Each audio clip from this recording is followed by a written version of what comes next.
Hey, hails and well met, and welcome back to the channel. Today we're going to be continuing our adventures with Shadow of the Demon Lord and Shadows Fall, Tears of Heaven.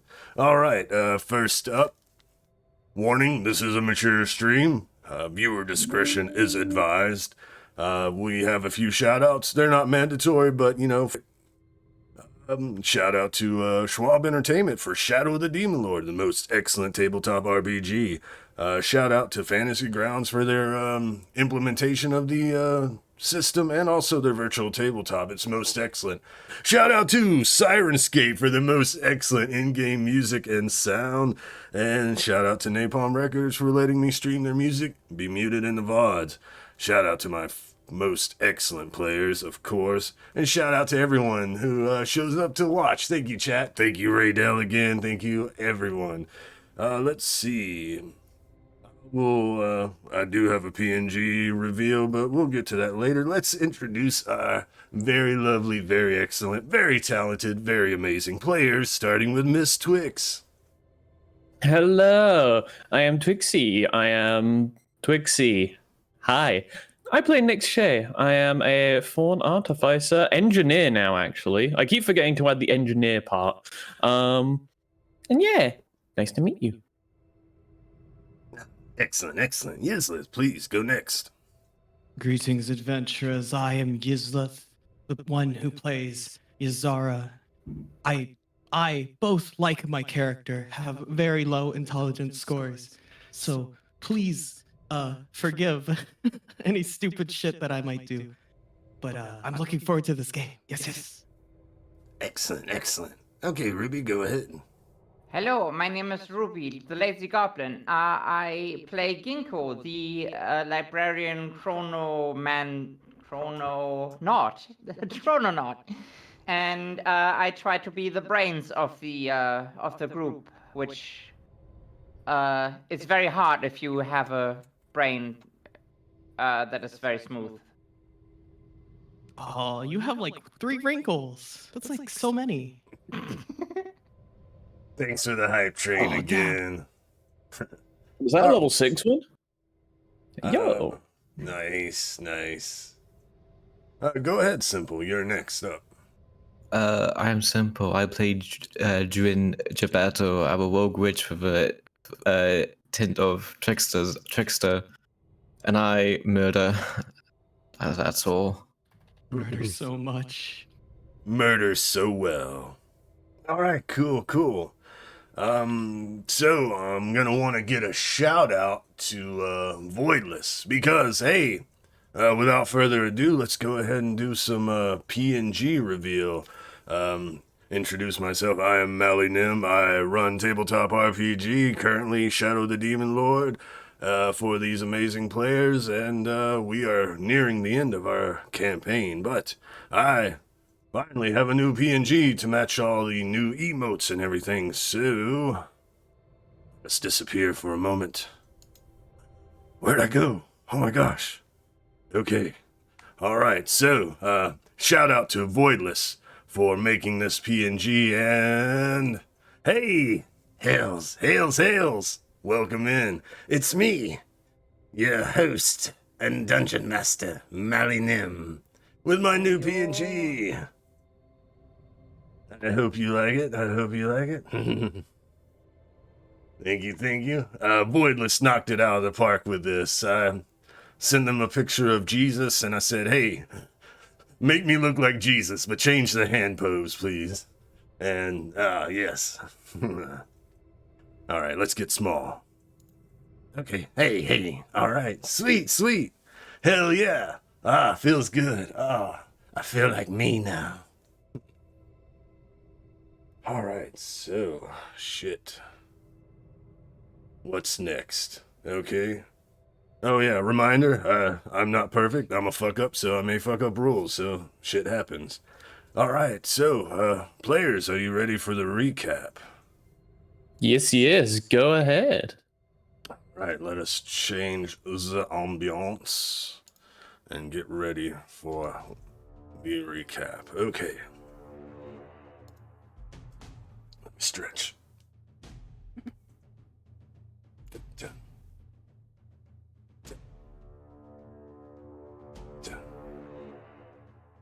on the last episode of Shadows Fall, Tears of Heaven. Our party appears in the ransacked basement of the Shae family friend's home. Hearing noise from above, Dwen goes to investigate and discovers orcs were among them. Among everyone, the party approaches, and Yazara's fame in the pits gets her recognized. The party learns of the state of Kekris and denies the orcs' proposition for an escort towards their destination. Leaving the mansion in a heavy rain, the party sneaks to the nearest sewer access, and Dwen leads the party through a route provided by her contact glass. They arrive at their destination, the ruined Cathedral of Hate. Within the ruins, they discover a path down a stair that descends into the hill of the cathedral that it rested upon. A sweet smell wafted through the area as the party traveled down until reaching a small hall that led to a vaulted chamber. Within this chamber was a large pit where the sweet smell emanated from. The interior of the pit was lined with images of peoples, naked and perfect in every way, beckoning those above to join down below. Dwen grabs her broom and takes a leap of faith, but instead of free-falling, she begins to drift slowly. Nyx activates Hero Landing on Whopper Jr. Yazara grabs Nurgle-Weist, and the party follows Dwen's lead, descending into the depths. As they fell, the images of perfect bodies became twisted and corrupt, mingled with parts of animals, bearing raw, open wounds and worse, until a feeling of pins and needles, a free fall, darkness. The party comes to within hell at the plains of Burden, taking in the sights and reeling from the realization they were in hell. The party was fell upon by two grotesque devils. Mistaking the party for escape-damned souls, a battle ensues. You got anything for that battle? Anything cool happen? Tell me about it, party. I shit my pants and started screaming. I remember that, and took a shot behind Whopper Jr. I think there was some teleportation magic, Miss Nyx. No, that was just a little bit. It's pretty sick. Oh, yes. The devil had to chop off its arm to get out of that one. Alright. After this harrowing battle, Nurgle-Weist led the party towards its matron, through the plain of Burden, to the edge of the Weeping Wood, where the party witnessed Abaddon, the Warfather, on the march with a host of devils. The party continues through the woods, stumbling upon a damned Conrad, hunted, pursued by devils. Continuing on, Gingko and Nyx find a clear path through a shard forest consisting of crimson exploding crystals.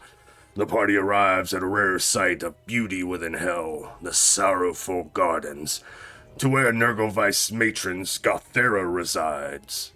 Treating with the Greater Devil, they bargain the Book of the Damned for uncorrupting access to the Shadow Market, where Gothera's contact is, that can smuggle them into Diabolus's palace. For if any can aid in this quest, it must be the devil himself, right? Alright, and that's our recap. And, okay, so, that's the recap. I'll go ahead and summarize the show intro. And, another shout out to Rozu, is that how it's pronounced? Rozu. But check out this music. They wrote this music for the show.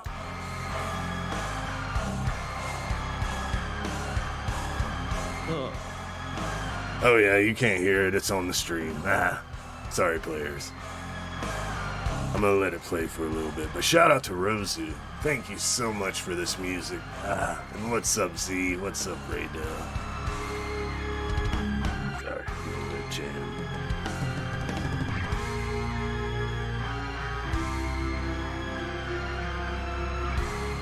Is that horrorcore? You'll have to ask Rozu, it's definitely, yeah, isn't that so cool? Alright. You know how it starts, we get the ballroom scene, we get all the dancers. It is good. Don't worry, Simple. We get all the dancers. We see Nick Shae's clockwork chandelier as we pan over the dancers. Then we get Nick Shae in the workshop, going to town, working on Whopper Jr. Back to the dance floor. Back to the workshop, sparks flying, lighting up Nick's. And then we move to Yazara, training in the woods in the winter time, swinging her sword. And then we switch to Yazara, smoking some ganji with finger nipples and what's that? Thank you, Raydell, for gifting Rosu a sub. Smoke out session with finger nipples and Yazara. And switch to Yazara, looking over a photo in her room as the scene changes to Gingko in the library, studying, replacing books speedily in reverse as she also studies at the same time. It's fucking wild, mind fuck. And then it changes to Gingko in the streets, attackers. She stops time, she saunters past them, she turns, she fires. And then we switch to Simple running through a cavern, being pursued by, not Simple, but Dwen, being pursued by insect men. She kills one, and then she kills another, and then she starts rising. All our heroes are rising in this cavern with the red light beaming down upon them until they're all four in an epic silhouette. And you know what happens next. You're gosh darn right. The title drops.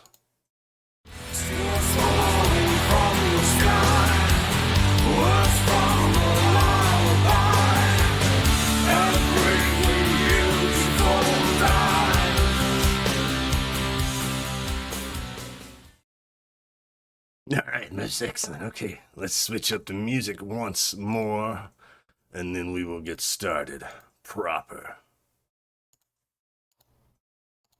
Why is this episode called Reunion? I don't know. We might have to find out and see. I don't Continue watching and find out. Alright, so, most excellent. So, if you remember correctly, last time, you were warped away by Gothera. You were heading to the Shadow Market to meet with one of her contacts who could smuggle you into Diabolus's palace. So the scene opens up.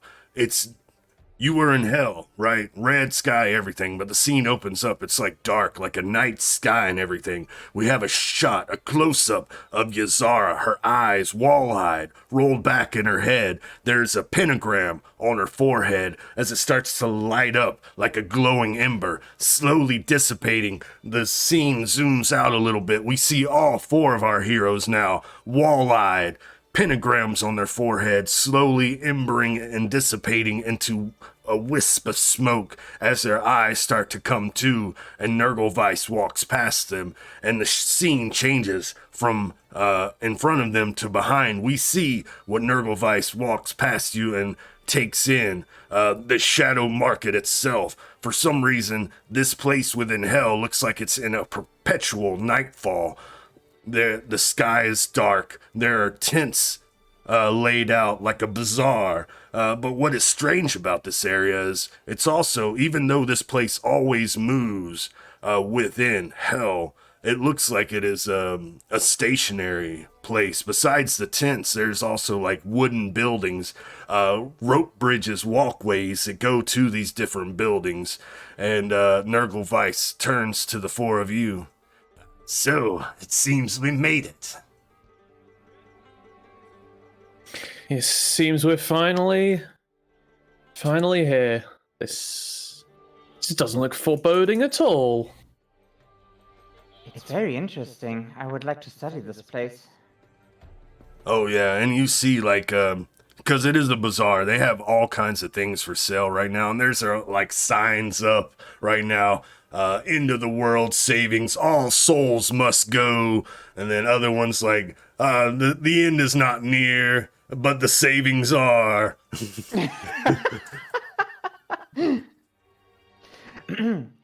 I approach Nurgleweiss and I look up to him and just say, well, I am someone who keeps their word. So and I hold him the staff. He looks down at you, he looks at his staff, he slowly reaches for it, he grabs it. Thanks, Yeah. Toots. And I will go ahead and pull up an image of Nurgleweiss and reshare just to show. This is our little guide right now here in the Shadow Market. But yeah, he's like, so we probably should check the tavern. That's where Gothera's man likes to hang out. This place has a tavern. Okay, actually, it doesn't surprise me. So you start making your way through this crowded bazaar, and there's more than just devils. There are some humans and other mortals with dark, intense, looks like cultists and whatnot, and you're making your way through. You see some of the devils, right, are looking towards mostly Yazara. They see Gingko, they see Dwen, and they're not really, they kind of turn their noses towards you, but they're like trying to get Yazara's attention. Hey, it looks like your soul could be bought. You want to sell that soul over here? It's got a little corruption, you know. You want some more? I'm plenty corrupted as it is. Okay, what do you got? What corruption you have? No, I want your soul, baby. I want your soul. So, like, how does this, like, transaction work? Like, you just take my soul and I die? Oh, no. You just bargain it. So when you die, you know, I get to take it. Why should you take my soul? She, like, points to him and points to herself. When I could, you know, give my soul to, she gestures to, like, the weirdest looking vendor. Why not them, huh? You don't want to mess with them. They don't have good deals. Look. He starts rummaging through his stuff. Look. Hey, there's this this little corrupted dagger here. Thanks, Raydell. A dagger? Yes. Really? You're underestimating the value of my soul. Surely you have something better. Yeah, he puts the dagger down and starts rummaging through some more stuff. Dwen, you notice this one devil with snake-like features, kind of like side-eyed you as you walked by. And while this little conversation is going on, they kind of slither up and grab the dagger off the table. And you hear a voice whisper in your head, Dwen, as this conversation goes on. I taste your corruption, but you're only Fae, but I taste something more, desire. Come with me, little one. I have what you need. What do you do, Dwen? I follow. Why not? I'm like, yeah, so Excellent. nothing could wrong in hell. Nice. So the three of you, Nyx and Gingko, before I change scenes, what do the two of you wish to do while this is happening?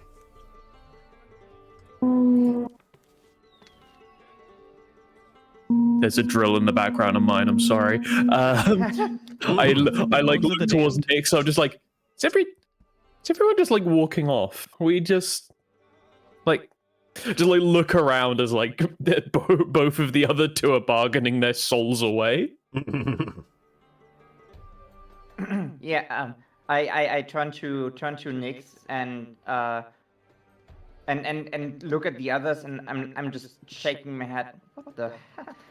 We are here for work, not for. Oh God, guys.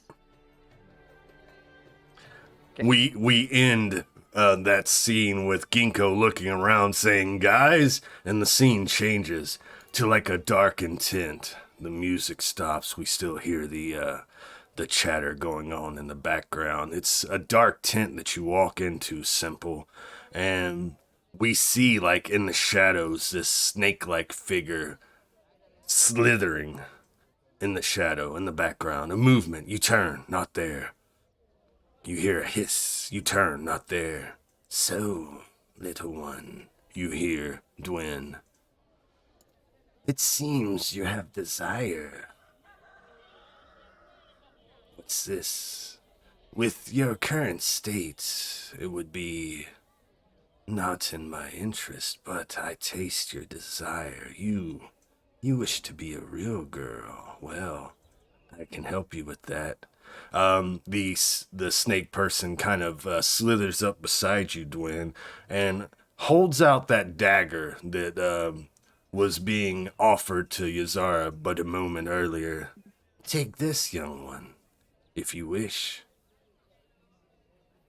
All you have to do is sacrifice an innocent with it, and their soul will be yours, ours.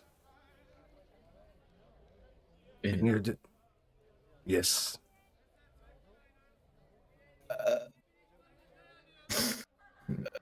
So I have to kill an innocent person with a dagger, this dagger. And their soul will Right. be yours, and you will be a real girl. And your soul will be mine when you die. Price to pay.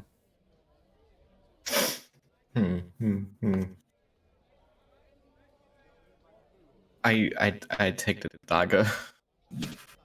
Like I grab it, I guess. Yeah. Nice, nice. Nice.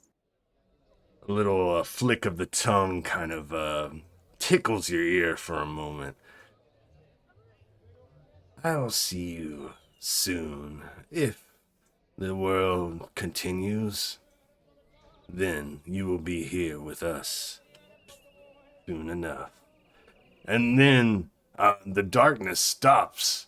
You kind of come to, and you're still standing next to Gingko, like you never moved. Though Gingko, you know that she walked off, but she's standing there right next to you once more.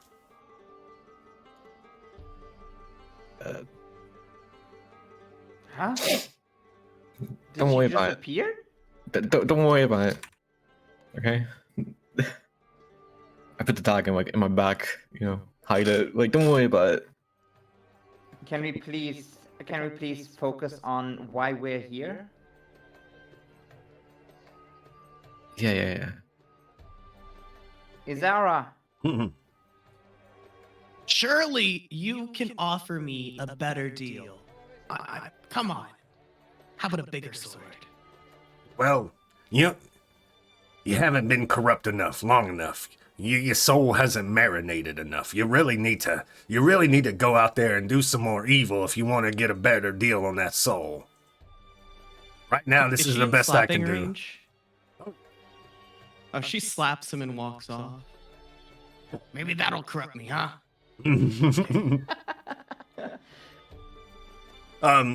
do. You go for the slap, but your hand stops a few feet away because you remember that this place, no violence is allowed. So, yeah, so as you do it, looks at your hand. I'll be here. Come and find me.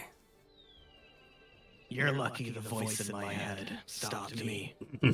Okay, let's go. Sweet. So, you go through this busy market, through the tent stalls, up into a wooden ladder that leads to this 2-story building. The building has a rope bridge walkway that walks over to another building, and at the top of the floor, you see a sign that says El Diablo's Cantina. As the scene changes as you make your way in, Nurgle Weiss leading the way.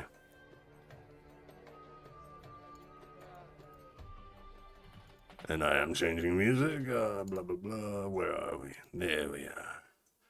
And so the scene changes as you make your way inside. As the four of you plus Nurgle start stepping in, Whopper Jr. is behind you, and there's a devil at the bar with piggish features, cleaning a mug. He looks and sees Whopper Jr. at the door, and he's like, and points at a sign, "No constructs allowed." Oh, fine. Just, I like go back out and I like I get a little piece of rope and I do what like people do with like dogs outside of shops, and I just like tie like a little rope to one of the bits outside. I'm just like, wait here, we won't be long. Don't worry. As you begin to step in, Nick's Whopper Jr. kind of just shrinks down with a noise that sounds like, "Aww."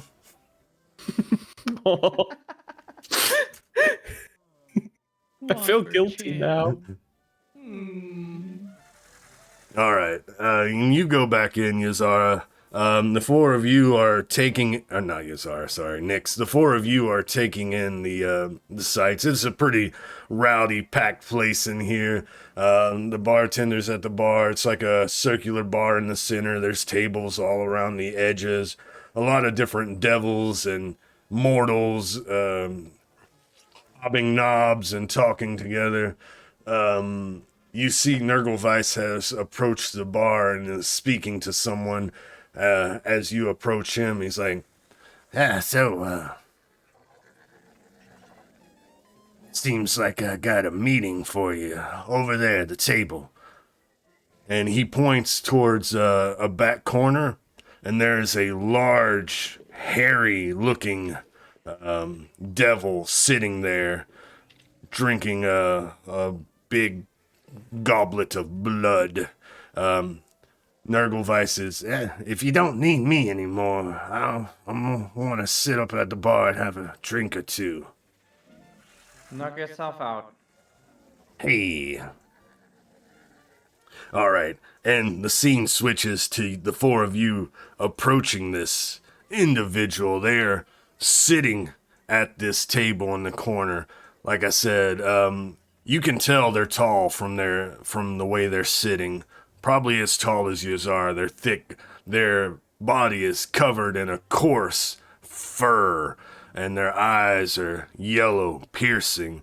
As you approach, they make some weird noise to you. You can't quite make out what is happening except for Gingko. You hear like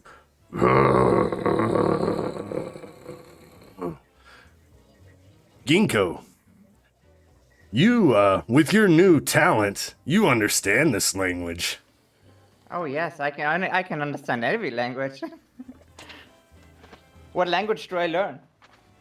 This is actually a dead language from a Fey race that is thought to died out. You would learn from Nurgle if I was better at explaining things, that this is like the last of his Fey kind before he went to hell, followed Diablos into hell, and now he's a devil. So this is like a dead Fey language. But you understand it. The rest of you just hear a growl, but Gingko, you hear, "Now what in the hell do you want here?"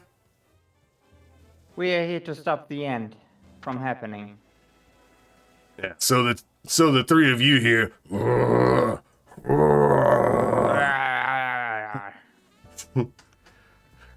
but as you say that, Gingko, you see the expression on his face light up. "You speak Wookiee?"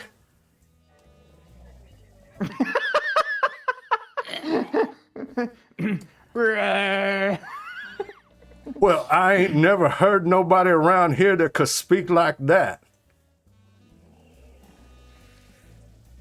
Well, have yourself a seat, ma'am." I have myself a seat and I wink the others over.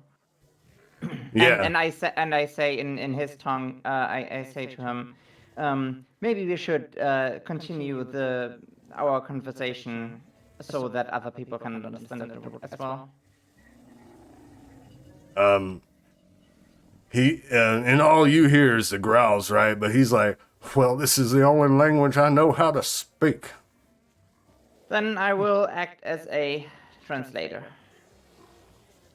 So it's hilarious. The scene changes as you say that, and we just get a shot of all of you at the table sitting with this hairy gentleman, and Gingko and this gentleman are just yes. But it's not Wookiee. It's Wookiee. Wookiee, okay. Legally distinct for reasons. Yes. So what? Go ahead. Just like awkwardly sit down with like my hands like between my legs as I'm just like my eyes darting between the two as I just see them like making weird noises at each other, just like. Where did Gingko learn this? Who knows? But he's like, well, it is nice to have someone who appreciates this language. So, what was it you said you needed help with? Well, we need. I assume you're the person that can help us to get into the what was it? Devil's Castle. Oh, you need into Diabolos' palace? Well, that ain't no thing for me. You see, I sell smuggling and smuggling services. Yeah, we would really appreciate your help.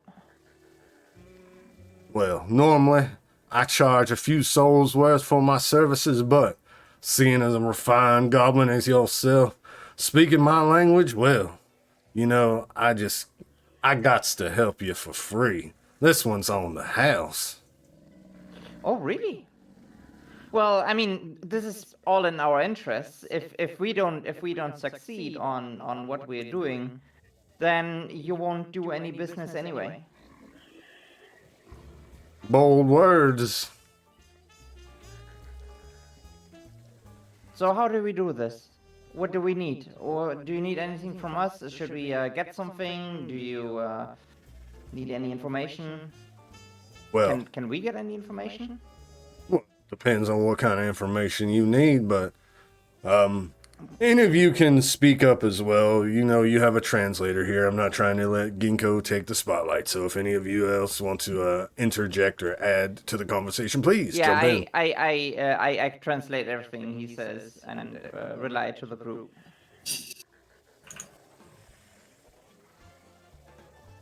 Smuggling and smuggling accessories. What does that entail?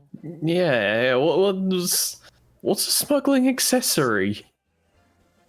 Well, you know, I have procured the finest transportation on this side of hell. We're gonna be crossing franchises here, so if you want, I've got the axes, the gear to ride the worm. So I have yeah, The worm? the worm, the beast.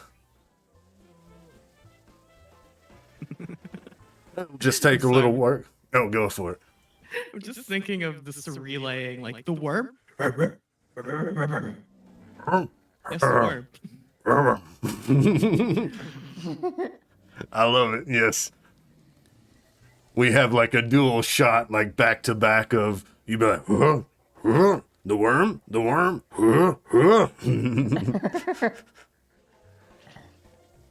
Yeah, it takes some special gear. You're gonna have to be able to see. I can take you to the worm. I can guide you to it, and I can guide you on the worm. But you getting on the worm, that's gonna be on your skills on your own. But I can get you there. Sounds like a professional, but that could be our noble translator's accent. My translation is flawless.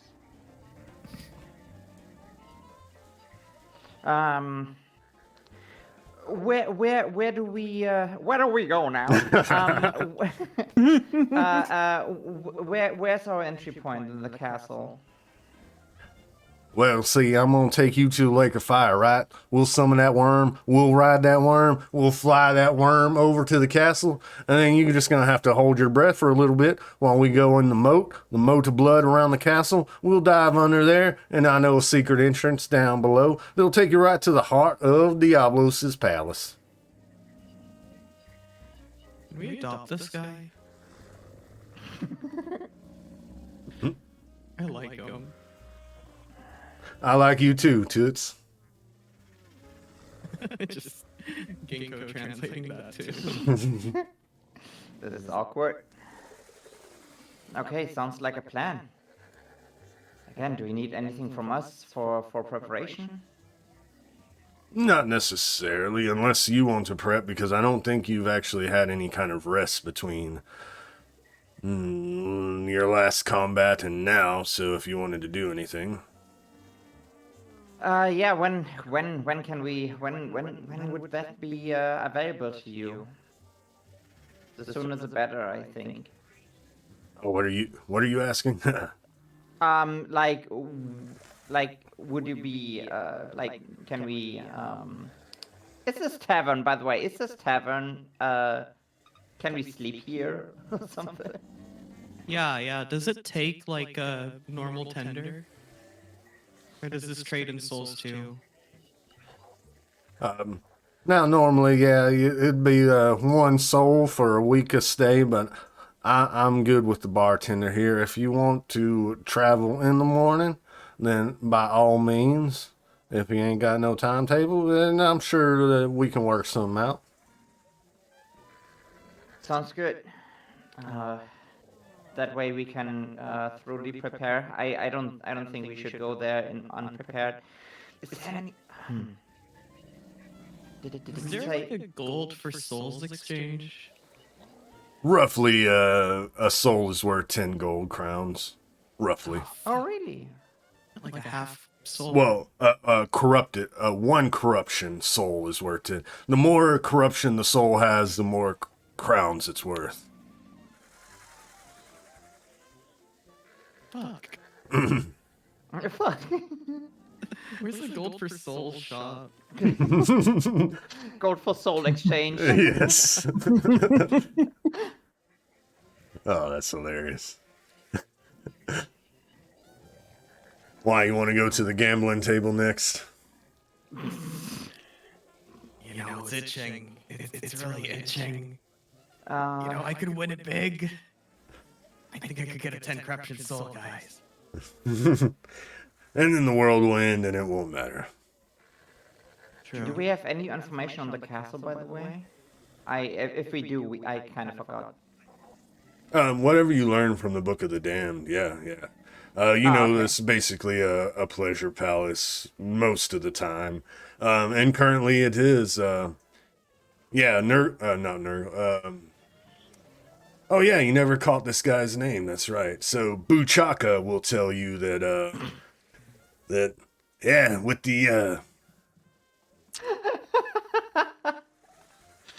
Sorry. No worries. It was meant to get a chuckle. When I thought of it, I laughed, so I was like, I'm adding it. He will explain,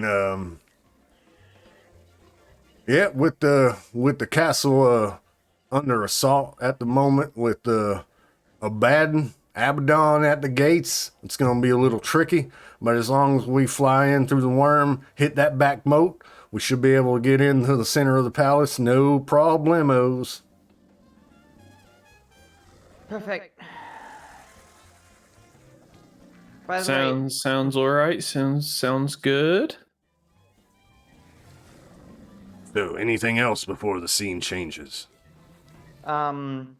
yeah, do we get a room or something? Yeah.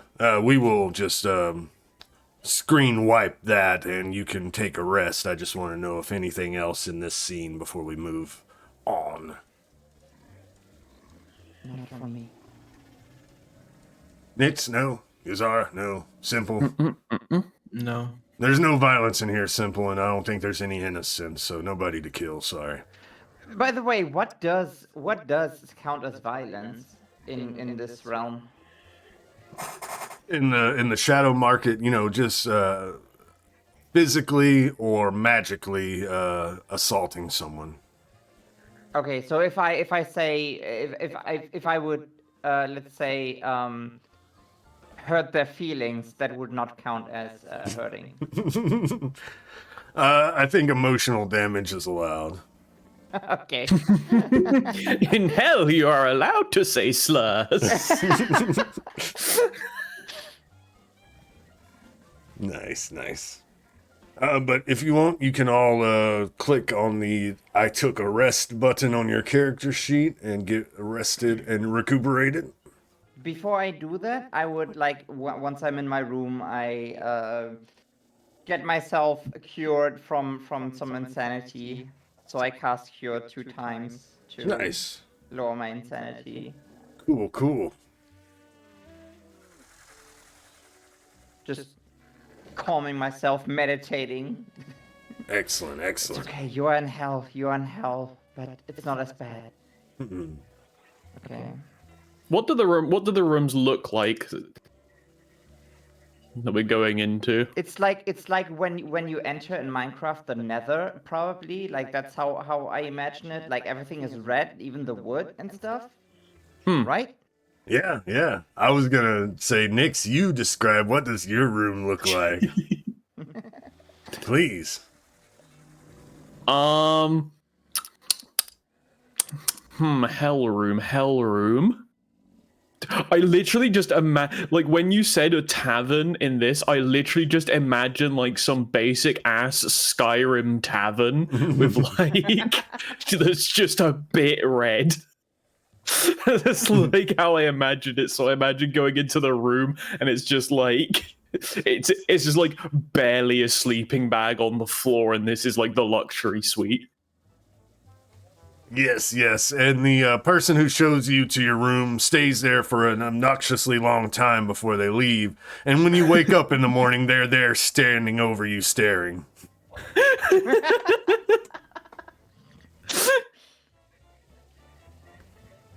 Come to the Cloud District often.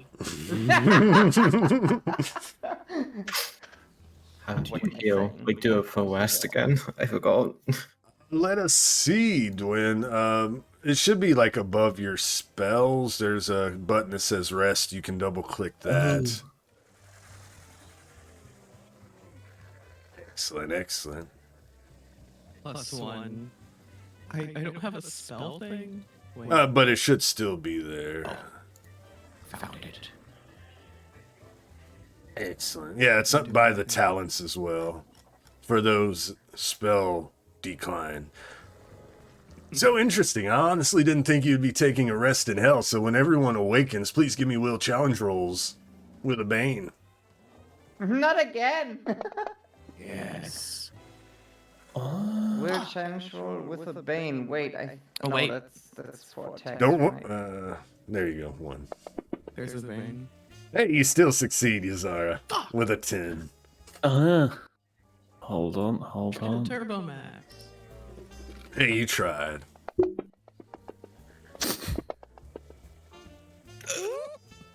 I'm gonna play this accurately. I'm a faun, so I have 2 banes. There we go. All right. Lucky. So, waking up and realizing that you just have awoken in hell, that you're still in hell, that you're in the fucking underworld. Yazara and Gingko, no problem. Easy. Just another day. Dwen, though, and let this get into your mind, Dwen. This is, if you take this devil's bargain, you kill a innocent person, you get corruption, you become a human, this is your future when you die. Hell, this is where you're going.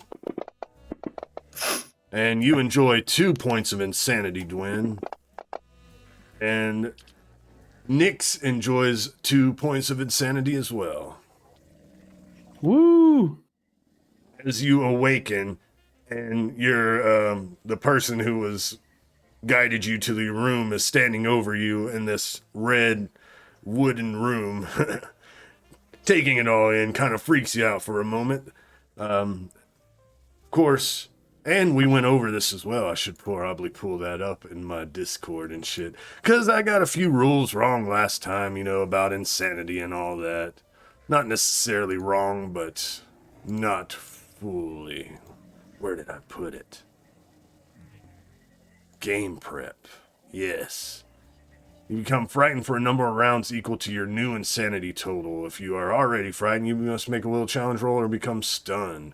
So you wake up, and for a few, like 30, 40 seconds, depending on who it is, it's just maddening. Like, you want to curl up in a ball. You're like, no, I'm not fucking here. This isn't real kind of shit. Your mind snaps just a little bit. But after about a minute, take a few deep breaths. You're able to collect yourself, though the stain of hell still drizzles down your memories.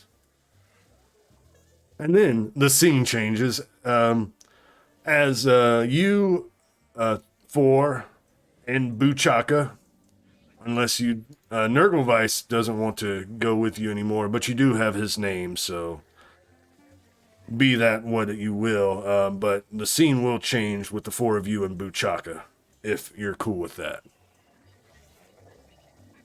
Sure. Yeah. Most excellent. So the scene changes, and so does the music. The music will stop for the moment as we decide what's going on. So the scene changes, right? He said he was taking you outside the lake of fire. Let's take a little image of what you see as the scene changes. This is off in the distance. You're not right there, but this is like the edge of the lake of fire. So as you approach, you see the devils doing their work, torturing damned souls within the fire. One damned soul you're at like the beach. You're at like the beach of the lake of fire, right? And you see this in the distance, the flames rising up, the devils going to town, and then this large human man kind of like crawls out of the onto the beach. He's only got one nub and one arm, one leg nub. Yeah, Hell Beach episode, and a full leg, and he's crawling and he's reaching towards you, Nyx, and it looks like old Hoyne crawling out of the lake of fire. And then a devil with a pitchfork is floating over towards you as this happens. Do you have any words real quick? I just like look down at him as he's like I'm imagining this is very much like the Star Wars part where they're crawling away from the river. Yes, it is. As I like watch as the devil slowly comes towards him, as all that I do is I just I don't know, because part of me wants to just like absolutely obliterate him here and now. Kick him in the face. I kick him in the face. I like kicking directly in the nose, like front of shoe, like into his face. You hear a crack as his nose breaks, and he like looks at you with like remembrance and fear for a moment, and then you hear the sickening sound of a pitchfork piercing into flesh as you look up and you see that devil has approached, and he stabbed Dagendorf in the back, and he's lifting him up on the pitchfork, and he's turning to head back into the lake, and he's like, sorry about that, sorry, let me get this out of here for you. And he floats off with Dagendorf. No! And he starts dunking him into the lake of fire. Wow, I didn't expect to see a show here. All right, let's get some Does music. that count as corruption? Does that count as corruption that I'm fucking taking pleasure in this guy's pain? Nah. I think it has Wouldn't to be say. magical, but that's very satisfying. Yeah, I wouldn't say. All right, so after that, the scene focuses on Buchaka. He's pulling out some kind of device that he like puts at the edge at the beach, and he's like gets it set up. He starts handing each of you a little like what looks like pickaxes, kind of like climbing axes, right? And he's giving you like little things to wrap around your boots and everything. And he starts talking. So what you're gonna want to do is when the creature comes out into the air, he's gonna come at us. He's gonna try to eat us. He's not tamed or nothing, but what you gotta do is get out of the way, and you'll see in between his little scales there's little spots where you can find purchase with these axes. Get them in, and we can ride the worm straight into Diablus's palace. Sounds wonderful. How do we get down? I'll take care of that. Don't worry. Once we get on the worm, I can drive it like a vehicle. All right. You heard the man. Monster guy. I mean, we've come this far. You might as well just go for it. Time's come. And so have I.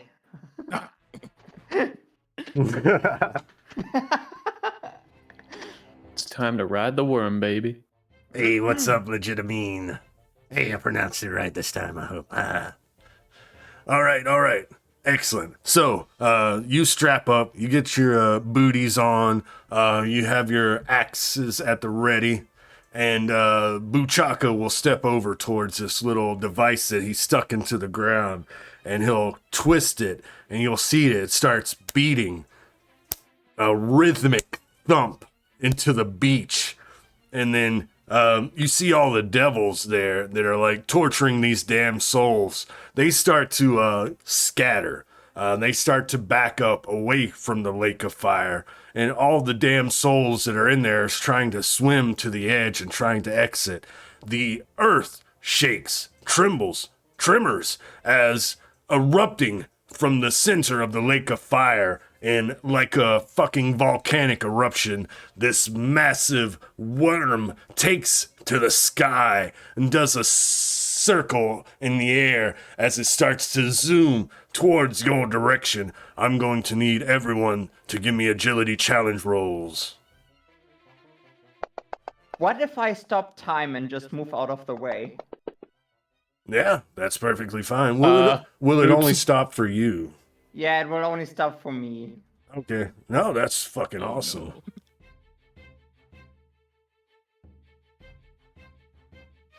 We got two failures. Excellent. This is bad. And what about you, Dwen? Could you give me an agility challenge roll, please? Okay, sorry.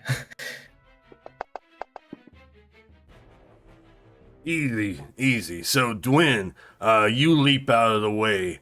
Gingko, for you, time stops as you just saunter to the side. But Nyx and Yazara, this creature comes barreling into you. You are able to dodge away from getting eaten, but as it crashes into you, not bad. You each take 12 points of damage, and I need either strength or perception challenge rolls with a bane from everyone to actually get in proper with your axes. Perception, you say? Yes, or strength. Okay. With a bane? Yes. Can I just stop time again to give myself Sure. some boons? Sure. And if you wish, Nyx, your friend Dwen could always guide you on this. Don't forget, Dwen, you are the guider. Give me guidance. I always forget about guidance. I use guidance, I guess. I can use... Wait, want me to use guidance? Yeah. Don't fuck it up, forehead, she says. So that'll cancel out the bane. Oh, okay. You get 2 boons, so it'll cancel out one of the banes, and you'll get one boon. So it takes your 8 to a 13. Mm-hmm. Nice. How do I damage myself?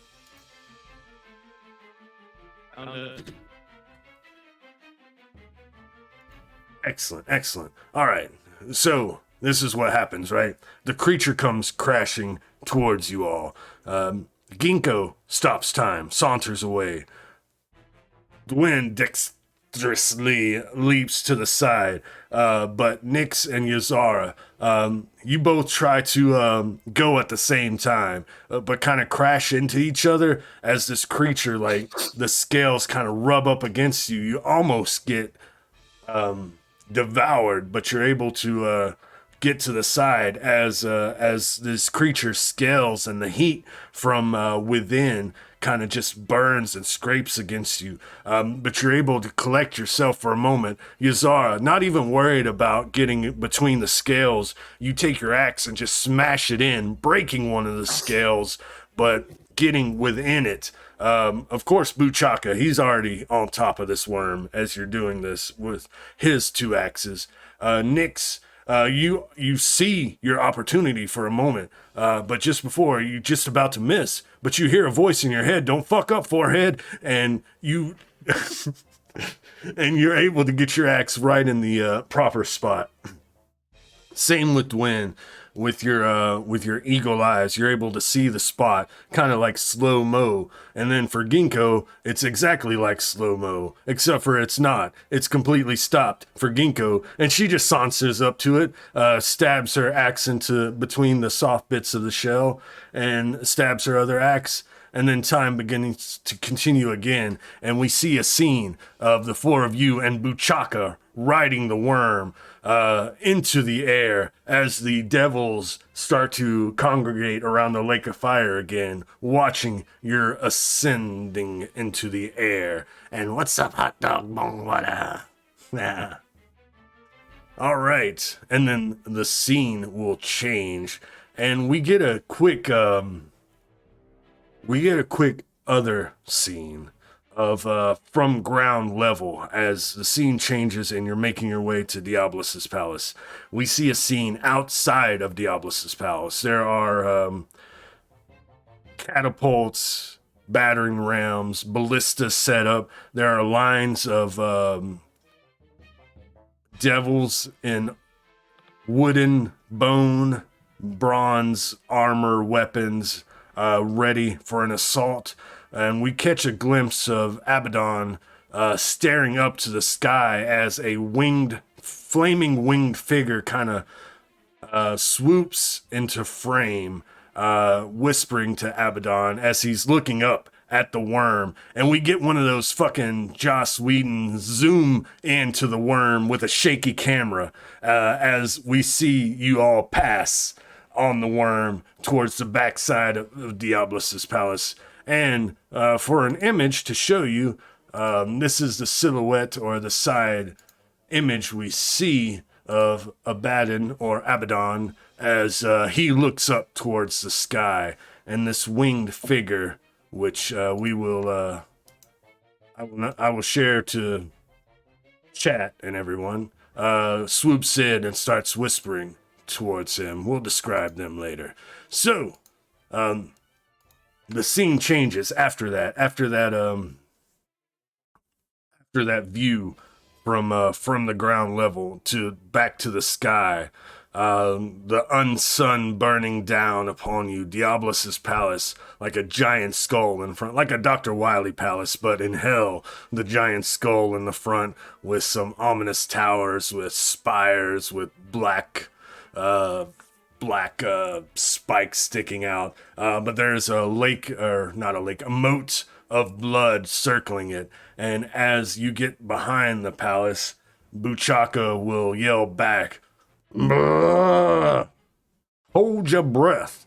And the worm, you see him take, because he has the axes in, right? But it's also attached to a rope. He kind of guides the worm with this rope with the axes, and the worm starts to take a spin. This hell worm spins down and drops into this moat of blood. You hold your breath for a little bit as you are soaked in this crimson liquid as you descend deeper. When you get to the moment where you feel like, I have to take a breath,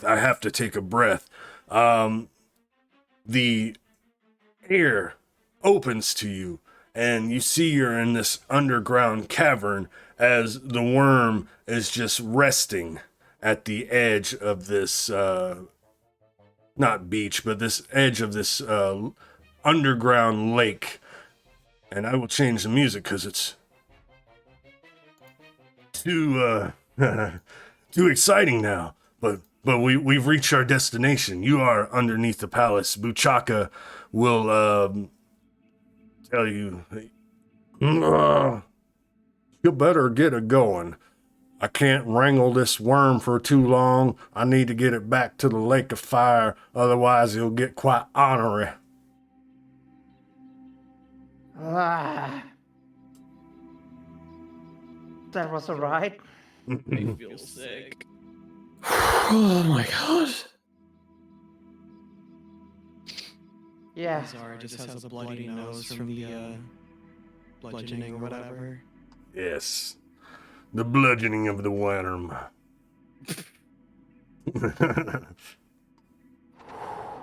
I have like a broken leg, and I look into my bag to see what I've got as I rummage through, finding and using some of my health potions that I have.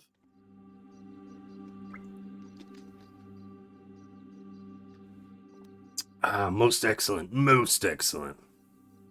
I don't know how to add damage, so instead I'm gonna do that because I have 4 HP remaining, or 4 damage remaining. Sorry, Oh. after consuming 2.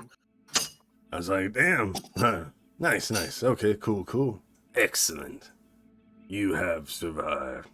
Yes, so, Buchaka drops you off in this, like, underground lake cavern, ostensibly beneath Diablus's palace, because this was your destination. What do you wish to do? The scene is yours. So where do we go from here?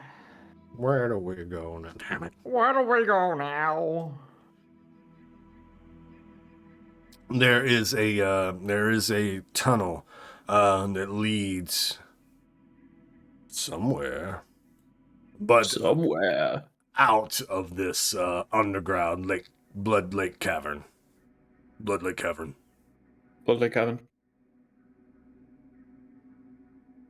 Can you quickly describe the area for me again? There's been a power drill on continuously.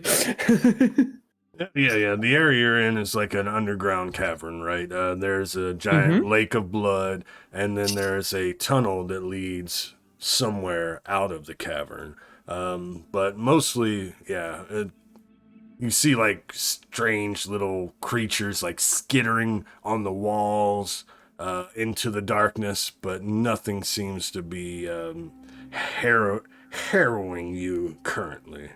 Can I just like walk up to the lake of blood and then just like scoop some blood in my hand and then just like stick my tongue out and You. Honestly, Zara, what are you doing? all you have to do is like lick your face because you're currently still soaked because you went underneath the water. So you are all currently like dripping blood right now. It's so fucking metal. Yeah, I try to just wipe up some blood off from me, but it's sticky. It looks like that scene from The Descent, if anyone's watched that. Yes. I haven't. But, what does the blood taste like? Iron and it tastes bloody. It's just standard Strawberry. Yeah, this isn't flavored blood, sorry. I suppose there's no other way to go but forward. Yeah. Mm-hmm. Also, before we go, we don't know what's in there, so I'm gonna cast Seed of Life on all of you. Thanks. Excellent, There excellent. we go. How long does Seed of Life last? An hour. 1 hour. Nice. Good to know, good to know. And you all get... No, I'm gonna let you roll Oh it, Gingko. yeah, you all get nine damn. 9 extra health points. Nice, nice. Sweet, sweet. So, the scene changes as you make your way into the cavern. There's a stone spiral staircase that leads upwards once you reach the end of your walk. As you make your way up, it opens into a kind of reminiscent of Gathira, that pit that you fell down. Kind of reminiscent of that as you walk up this staircase. The incense, the sweet, sickening smell as you walk up, and it opens up into a vaulted chamber, much like the one in Caicris, kind of a like a duplicate, like inspired, like maybe Gathira was inspired by this vaulted chamber here, the same kind of statuary of mortals and supplication towards the pit. But there is a large double door that leads out of this vaulted chamber.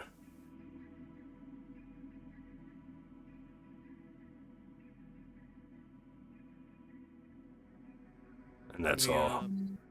As we're about to like, oh Go ahead, Oh. please. no, you go ahead. Oh, I was gonna put my ear against the door. All right, you put your ear against the door. You do hear chatter from the other side. You can hear make out some voices. Speaking in Elvish, if you have that. I don't believe I do. Very Speaking gibberish on the I do. outside. Can anyone understand? I hear a few people. I take a peek with my ear. An ear peek. All right. An ear So you step up to the door and take an ear peek. You hear Gingko from the other side, voices in Elvish, like I said. Sounds like a couple of individuals, devils, ostensibly. The palace could be breached any moment. Yes, Abaddon, we need to be ready. Diablos has guards posted up inside, ready for a breach. Don't know why we're guarding this door. You never know if someone could come from the underground. That's what you hear. I tell the group, well, there are some people there, probably guards. They are expecting people. They're expecting a breach, and it seems like it's only 2 of them, right? Ostensibly, yes. Well, we certainly chose the right path. There's no other way in there, right? Correct. Like if we go, we have to go in there and okay.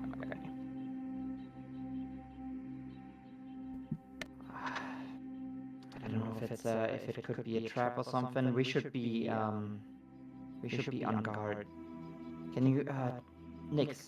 Can you maybe open the door with your Eidolon? Let me have a look. I like rummage through my Artificer's bag. Can I?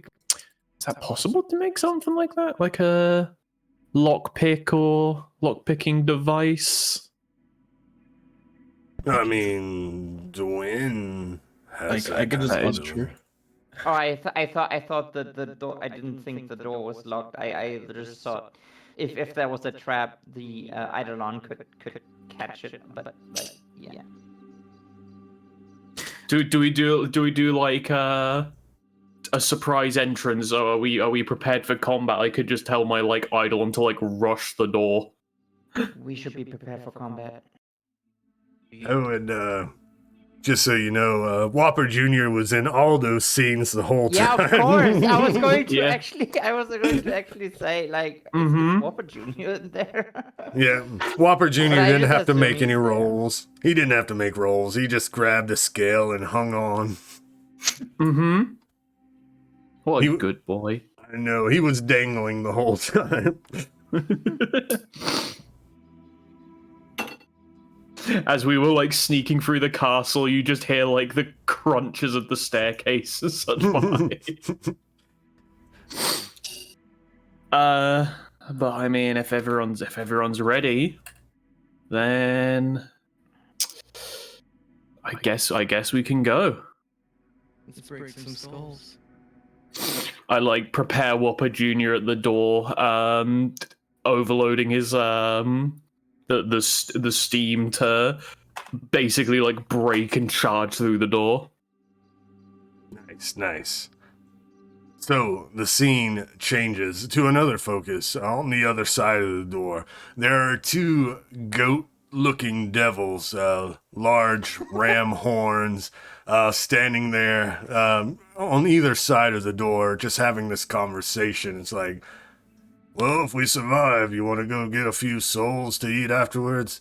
Yeah, that sounds... And then Whopper Jr. breaks through the door, crashes through. The both of them, one of them drops their spear, the other one kind of holds it with both hands, shaking for a moment as Whopper Jr. barrels through the double door, and the four of you run in. The two devil men try to look your direction, try to compose themselves and get ready for combat, but then a loud voice echoes throughout. Bring them to me.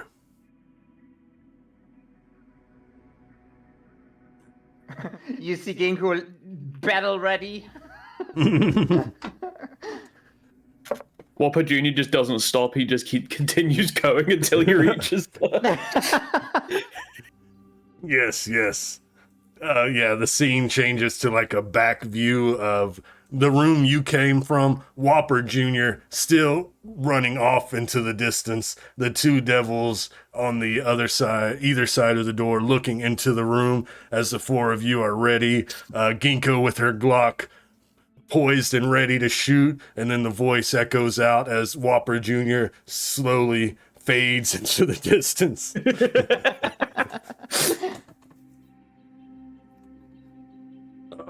Looks like someone wants to talk to us. I didn't expect that. Come with us? They kind of say, questioningly, looking at you for a little nervous.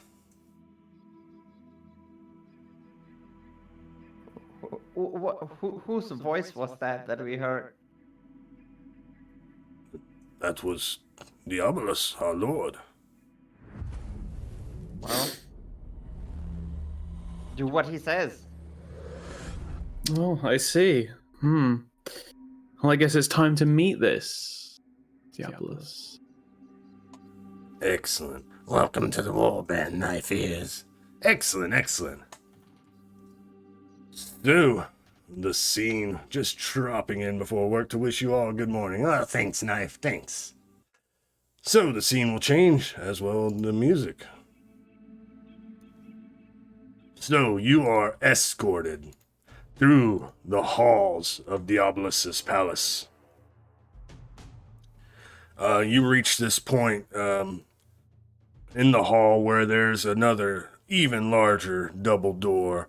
Whopper Jr. has been recovered and is following behind you all. Alright, so I need to remember some boons and banes here. Remind me to use these. I want to use them as soon as possible. Heal. Alright, everyone stretch, hydrate. Posture check.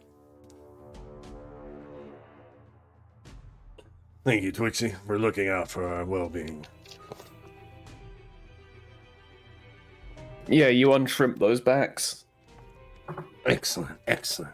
Alright, so a large set of double doors, and then there's another hallway to your left, going the same direction, but a split hallway. and the double doors are there. There are a few more guards, goatman guards, standing outside, and they open the door as you approach, and you see, sitting in a large throne of bone, the man himself. And I will share the record. Oh no, he's hot. I know, Into the right? bone zone. Hey, yo. And as you step in, he, sitting on his throne, puts both arms on his lap and leans forward, staring at the four of you.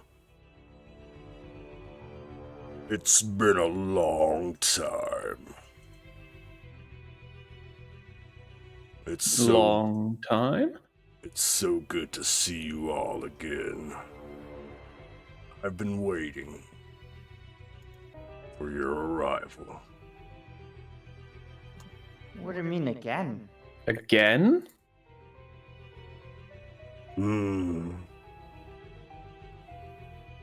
Where to begin? He leans forward some more, looks at the four of you once more, focuses in, stares towards Gingko, and just taking you all in for a moment, and then he begins to speak once more. Before I was granted this kingdom, before I indulged in the corruption of mortals until I became the form you see now, I was but a fairy, an elf. I found you in the woods. Unusual creatures, strange wounds scarring your bodies, shimmering black, outlined with a red glow. At first I was disgusted. What foul little creatures are these? But then, you reached out to me. He's staring at you, Gingko, as he says this. You held something in your hand. And you see, he takes his hand, and he opens up his palm, and there's like some kind of wispy magic just sitting there. You can't tell exactly what it is. You said it was its essence, that the end would come, and this would be needed to stop it. I was going to ignore you, ramblings of creatures stricken with madness. But there was a pool. Something about this essence drew me to you, and I sat, cross-legged, and listened, intent and intrigued. You wove a tale of a star appearing in the sky, how you were a part of a team who aided in the research, how you fought cultists and demons as the star drew nearer and nearer. I sat and I listened. You said there was an entity within the star. It was too powerful, and in its presence alone you were wounded, gazing upon it burn. But still you continued. Your attacks did nothing, for this entity was blessed. Blessed with an aura of creation, a shield ever growing, reforming. As you watched your friend's hopeless assault, this entity began to radiate in an all-consuming light. You were able to stop time for a moment, you said. And in that moment, you said you were able to tap into the substance of this entity, a primal knowledge. For a brief time, Gingko, you said you were a creator, a god in your own right.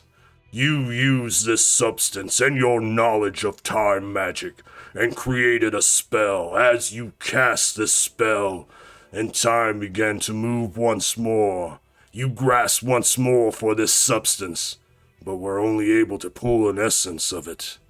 As you whisk the four of you back in time, the spell was too great and you traveled too far, broken and dying.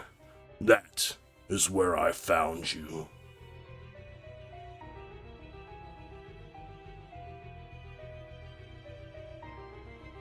Can I roll for insanity? Yes, give me a challenge roll with 5 Banes.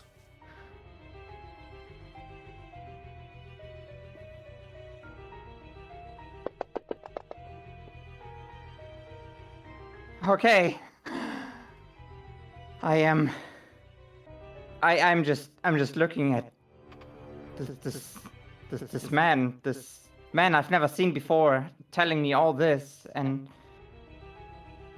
I collect myself and. So we're still back at the tavern, right? We're gonna like wake up any moment now, and we're gonna come here, right? No. No, this is real. I take a step forward. Well, you have spoken to me in my future, I guess. So what do we do with this essence? That I was hoping you would enlighten me with. And then you hear a crash as a large boulder comes crashing into the room from above. You hear the devil start screaming in the halls. They breached. Abaddon approaches. Abaddon has breached the gates. He's entered. Diablos gives a long sigh. Well, I knew we didn't have much time. I shall handle Abaddon. You. 2 seconds. 2 secs. Sorry. No worries. Be right back. BRB. Face his angels, and I will face Abaddon. And then we can continue and get past this disturbance. And it's a little early, but I figured we could always go to break now before we jump into a combat. Sounds wonderful. Let's take a break. That way Oh my we god, don't... that is. Oh, sorry. No, go for it. No. I was just going to go full fangirl. Yeah, please. Oh my god, this is so cool! Oh my god! Okay. You don't know how long I've been wanting to do this. Oh my god. All right. So, next. Oh yeah. Wunderbar. Yes. Excellent. All right, let me get my encounter. Oh, that music's getting me pumped. No. Mm-hmm. I need the whole encounter. Whole ass encounter. There's an ass encounter? A whole ass encounter. Hey, I can take Nurgle Vice off now. Goodbye, Nurgle Vice. Alright, so I'm just getting everything set up here. Sorry. I'll set the scene. You just see no bad guys yet, right? Nope. What bad guys? Excellent. What bad Us. We are badass. Mm-hmm. Yes. Excellent. Alright, so we return from break, right? Commercial break. Diablo says, handle the angels of Abaddon. So, crashing through the door, like right after he says that, we get a scene of, let me unlock your token. So you should be able to move freely, yeah. So it crashes through the door. So that's what's behind you. So basically you see ahead of you, this is where you came from, right? The hallway to the left. I said there was 2 hallways kind of adjacent leading off. Crashing through the door is, I will share the image. Let me make it a little bit bigger. You saw him before, but he was only described as you reach the plane of, the edge of the plane of burden. You saw him on the march, taller than other devils, skin the color of freshly spilt blood, naked as a jaybird, with a crown of fire above his head, wielding a large black iron great sword that he wields even though he pains him to wield it because he is above suffering. He comes crashing through the door and he yells, Diabolus! And Diabolus stands from his throne and he says, Abaddon. And Abaddon grabs his great sword in both hands and rushes towards Diabolus. Diabolus gets in like a sumo stance for a moment, and then we switch focus as Abaddon, not even fucking looking down at you, just rushes past, great sword ready. You turn and you hear the sound of battle. Let's get some sound of battle in there. Boom, boom.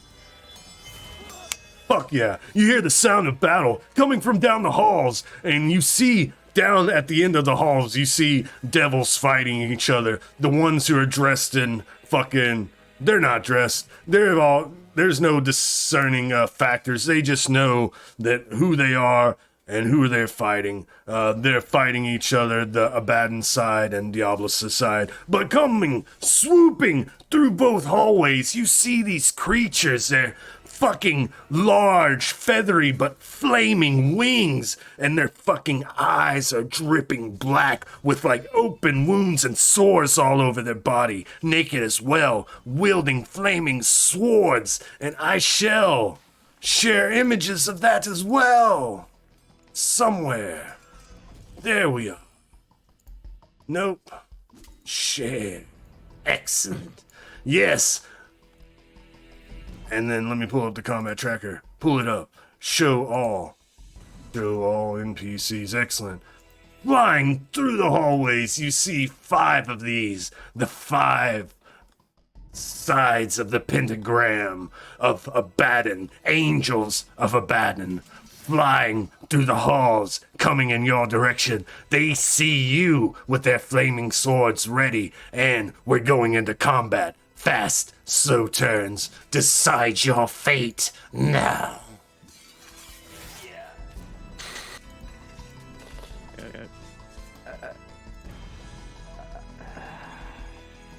So the way the map works, the way I'm trying to use this map, because I thought it was pretty fucking cool, is they're all in the air. They're flying right now. As long as you are anywhere like around here, you're at like ground level. And they're in the air so far, depending on where they're at the time. So like this one's 8 yards away, 9 yards from Whopper Jr. 5, that kind of shit.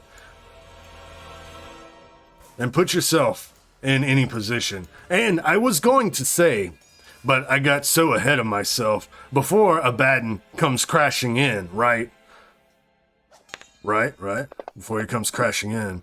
Unfortunately, it was only 1, but you got 1 free round of Teleportation. So if you wanted to do any Teleportation spells or drink a potion or whatnot, you had 1 round to do so. So, starting with you, Miss Nix, what did you want to do for your 1 round? My preparation round, in anticipation for everything coming around, I set up my artillery turret. Thanks for the subscription cartoon. Welcome in. Excellent. Let's see. I did make an NPC for that because you just got that on level up. That would be Nix's turret. Let's see. Can I? How many do you get? I think it's just 1 for each use. Okay, blah. Size 1 artillery turret appears in each area. Oh, wait, hold on. Up to 3 cubes. So I get 3? 3 turrets. Yes. 3 turrets that all do 2d6 plus 3. Yes. So I will drag 3 of these down here and just kind of put an arrow towards where you want me to place them. Exactly.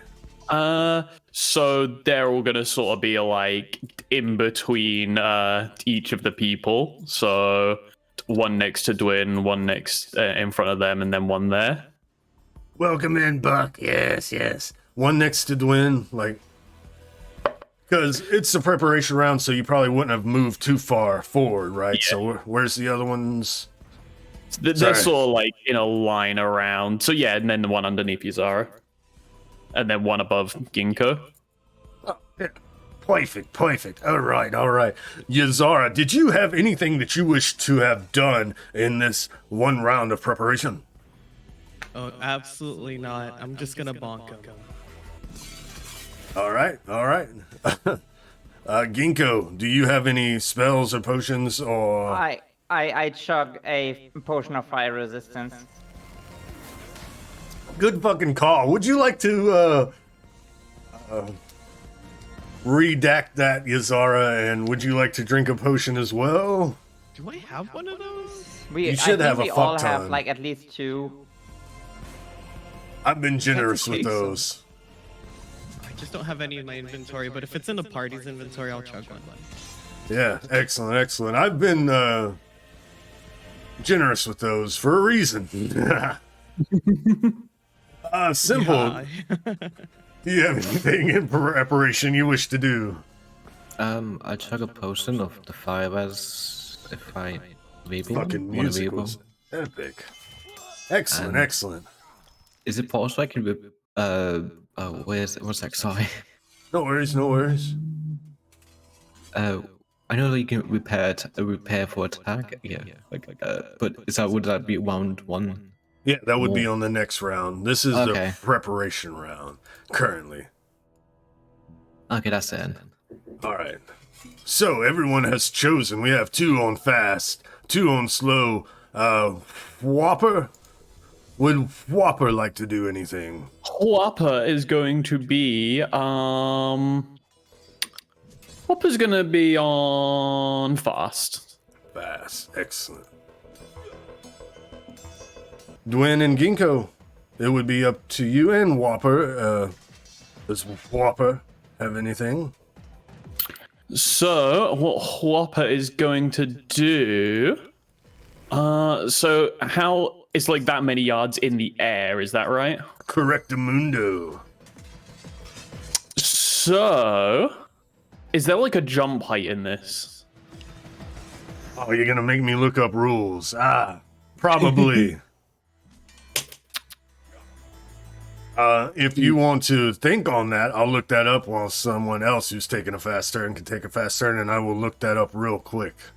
Or can I just say Whopper uses his steam to blast himself into the air?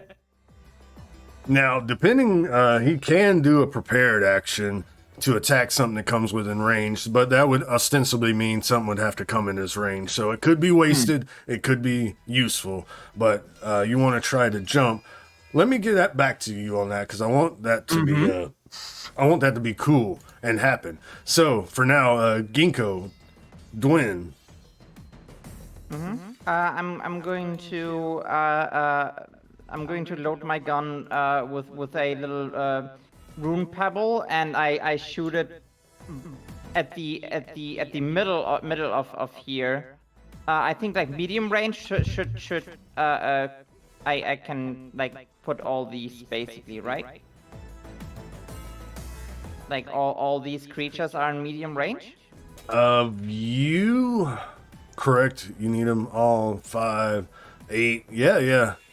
I believe Okay, it doesn't so- get too high in here. 20 is medium, so yeah, everything in here is either going to be in short or medium range. Okay, I'm going to do my signature, my old school signature move before I learned to stop time and shoot the gun. The pebble explodes mid-air and engulfs like all these flying creatures in like blue glitter and tries to slow them down. I cast slow. Oh, nice. And you said it hits all of them? It hits all of them. Each creature must make a will challenge roll. Nice. No worries, Nix. Grab your food. All right, so here we go. All the angels of Abaddon must make will challenge rolls, and let me double check, make sure they don't have any. Oh, yes. So, behind the screen, spell defense. Angel blah blah blah. A creature attacking an angel with a spell makes any challenge roll to resist spells with 1 boon. So they're all going to get a boon on this. Unless anyone has any wonky triggered actions I need to know about. Otherwise, it'll be with a boon. Hello. Hello. I don't think I do. That's a fail. Nice, nice. And they get the slowed condition, correct? Yes. They can only take slow turns with that. Nice. I want to make sure I get that in there. Effects, so I can remember as well. Slowed. Perfect, perfect. Put it there.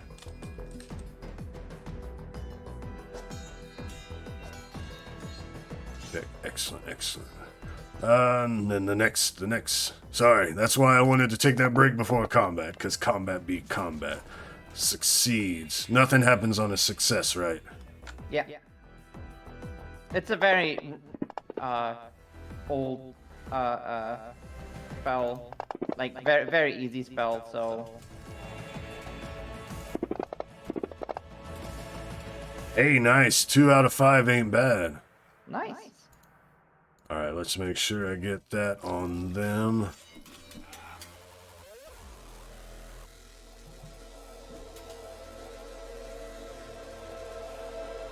Apologies. Oh yeah.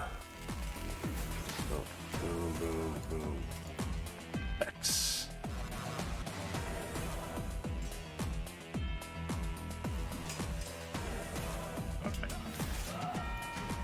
So, Dwen, what would you like to do on your fast turn?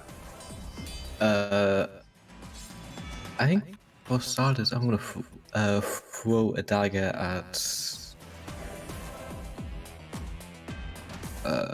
the second angel dude.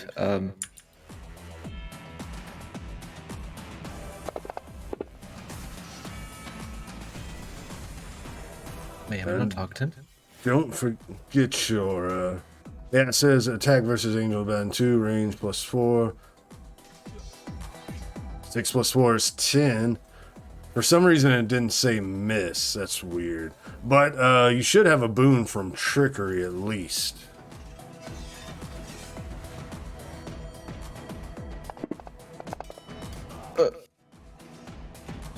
So an 11, yeah.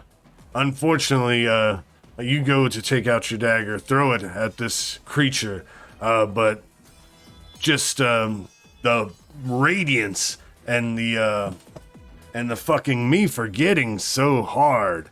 Don't worry, I'm gonna have to backtrack on something after fast turns when it's their turns, because I'm so forgetful. But guess what? They have the horrifying trait, so we're gonna do some will challenge rolls. But that goes wide. I've got the rules for jumping pulled up real quick. Up or down when jumping down, blah blah blah. You can jump up a number of feet equal to half your agility modifier, minimum 1 foot, or your full agility modifier if you moved at least 2 yards before making the jump. So your full modifier, but I don't think Whopper is very agility inclined. They are not. -2. You can only jump down. Woo. That's a big boy. So if you wish to change Whopper to a slow turn, I'm more than cool with that. Change Whopper to a slow turn, please. All right. And then the beginning of their turns, I am going to need everyone to make their will challenge rolls. And since there are more than 4, it will be with a Bane, unless you have some kind of bonus. This is not counted as an attack, right? No. Sorry.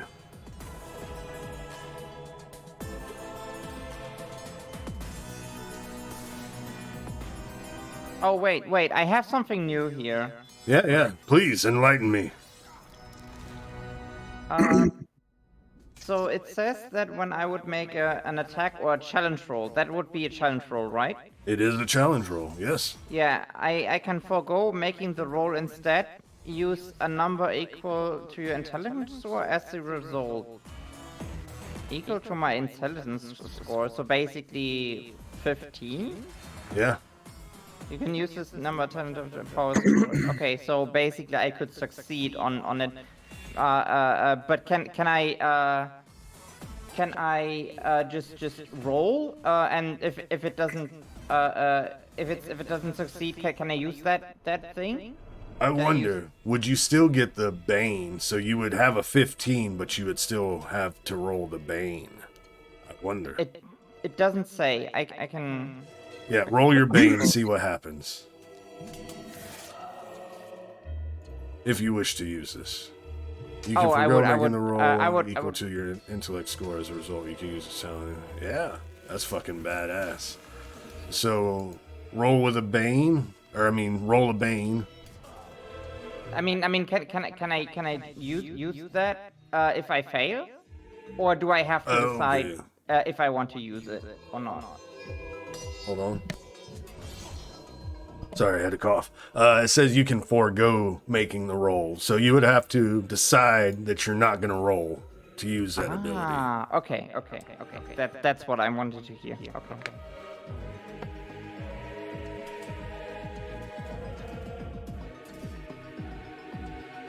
So everyone, Yazara, Nyx, Dwen, please, Gingko, please make a will challenge roll.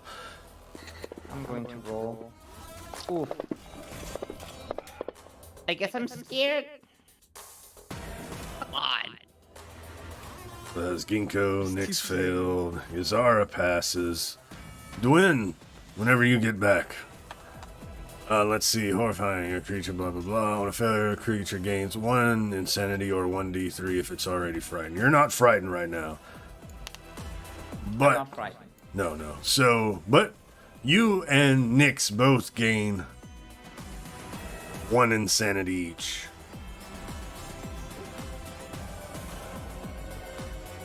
And then you are frightened for a number of rounds equal to your insanity score. What if you have pre-existing insanity, or does it just not matter if you succeed? No, pre-existing. If you succeed, you're fine. Okay. Just the look of these creatures is so damn horrible. Dwen, could you make me a will challenge roll? You can do it straight without because you have trickery. You can use it twice per round, so 7. Ooh, you gain an insanity, Dwen. Oh. Okay. And so, mark that you're frightened, and it's going to be equal to a number of rounds equal to your insanity score. Yeah, so you would have had a Bane against that roll, Ruby, but we'll let it slide because that was my mistake. So, let's get into this. What the fuck's going on? So, these creatures' turn. They have all kinds of... I didn't roll, though. Wait. They had to roll. Oh. That is true. Good call. So the frightened didn't matter on that. Keeping me in line, I appreciate it. But these, they have a lot of options here. So this one will swoop down, attack Whopper Jr. They have a speed of somewhere. On fast turns? No, we're on slow turn. Oh yeah, I forgot. See, I shouldn't have taken that break. So, Nyx or Yazara, please decide who goes first. So, how familiar are you with grappling? It's strength. Yeah, because I had to reread that because mess that up. But it's a strength attack roll versus strength or agility. So, from eyeballing it, how yoked are these guys? Scale of 1 to 20, maybe a 13. Okay. So, let's say can Yazara climb up this pillar? And then maybe grapple number 3. That would be some hella shit. That's gonna require some rolls, but I'm willing to give you a try, yes. Give a shit. Anything for cool. Yes. Okay, A strength challenge roll to actually climb up this pillar. fuck. Oh, wait.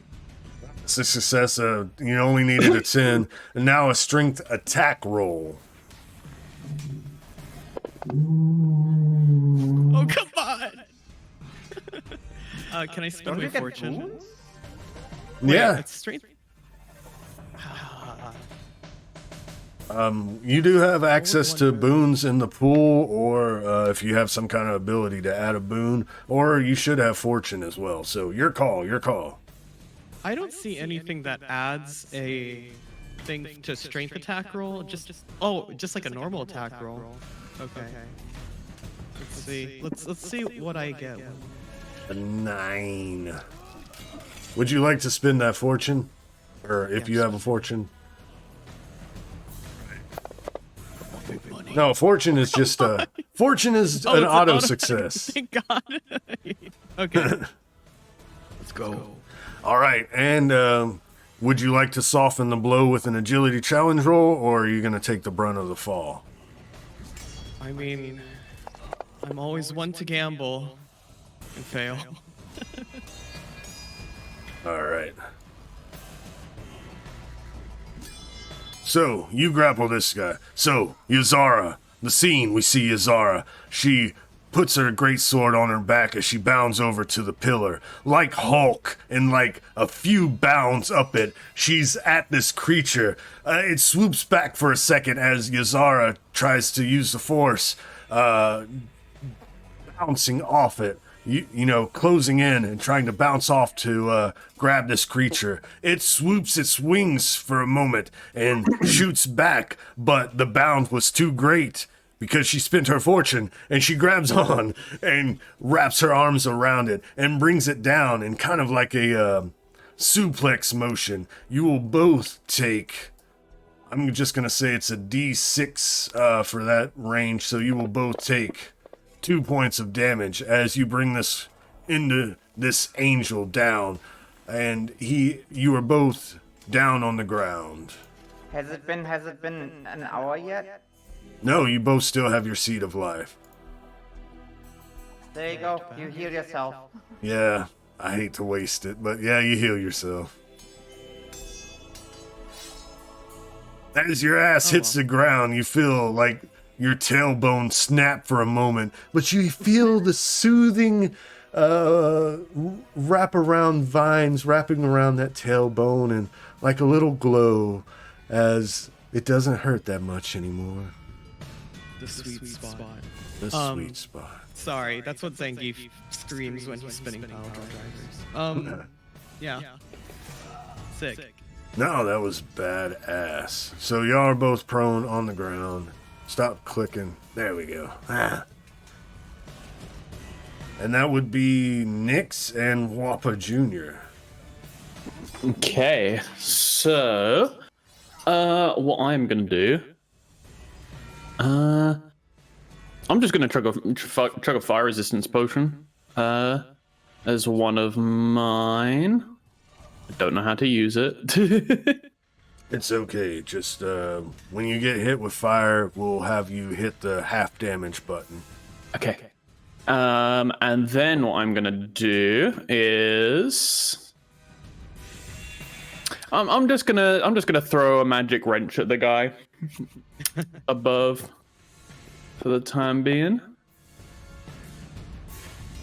Ooh, that's a hit. Yeah, fucking A, 21. Nice. And then does that count as over 20? It does. Okay, so gonna do that. 7 damage, and they become impaired. And that was number 2, correct? Yes, he took the Yes. damage. Now I need to add impaired to him. Make sure he's not immune to something like that. Traits, blah, blah, blah. No, it's not immune to impaired. Effects. Enhance. Enhance. Where is it? Impaired. There is impaired. I'm probably doing this wrong, but whatever. We got there in the end. Nice. What is it? Yeah. So you cast your spell. This wrench appears as you fling it up to this creature. He's kind of doing a side swoop down the hall, and it hits him in the face, and a few flaming feathers fall and kind of dissipate as he kind of catches himself and looks down towards you with hate in his eyes. What is Whopper Jr. doing? So since I'm just giving you some ideas. Since he's on slow, he can move, and there is a prepared action. So ostensibly, you really drew this guy's ire. So you can move Whopper Jr. closer to you in a defensive stance is an option. That is literally what I'm going to do. I'm going to have Whopper Jr. move so he's standing next to me and do a prepared action to grapple. Oh, grapple. Nice. And So, like, Whopper- as he if this guy comes down, like, anywhere near me, Whopper's just going to, like, arm up, snatch him out of the sky when he comes close. Excellent. I fucking love it. And since it's a prepared action, Whopper will get a boon on it. Ooh. All right. So that was Nyx, and then Whopper, and then we'll go down the line with Angel of Abaddon 1. Angel of Abaddon 1, as he swoops into this hallway, he sees you throwing the wrench, Nyx. He sees Dwen throwing daggers. The turrets, Gingko, fire. It's the end of round action. So after everything is said and done, at the end of round 1, Nyx's turrets will fire. But this one, seeing all the carnage going on, is going to... Let me actually pull up his sheet because it has different abilities on here. That's the action. Special action, special attacks, ready for... special actions, there we go. So it will use an action on its turn.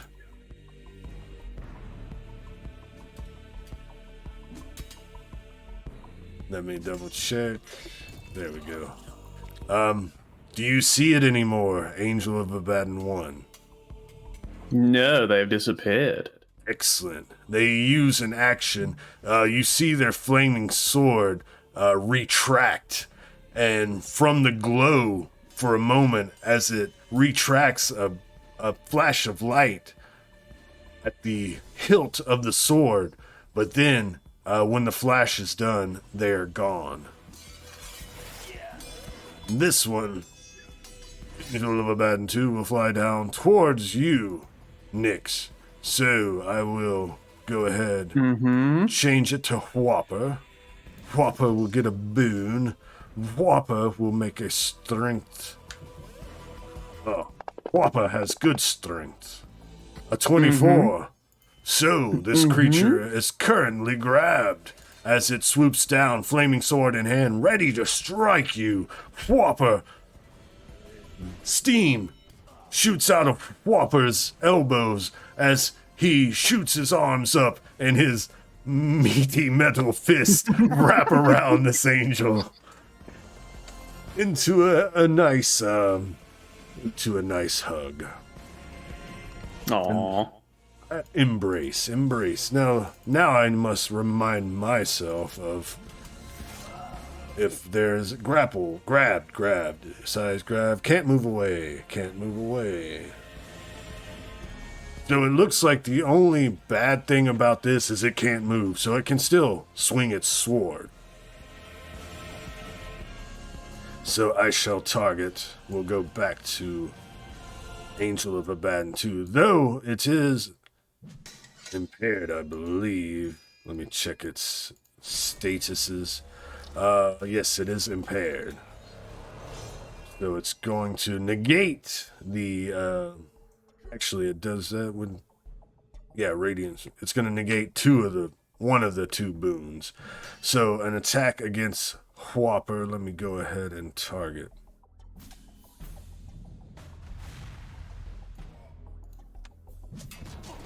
Make sure I have that. Whopper Jr. and Nick Shae. I think it'll roll them both, yeah. Yeah, 4 on both, but it should have been with 1 boon. So a 6 and a 6. Hey, 6/6. Oh my gosh. 2 horrible swings as it's trying to grip its flaming sword within the embrace of Whopper Jr. and swing out at both you, Nix, and Whopper Jr. themselves. And then that would lead us to Angel of Abaddon 3.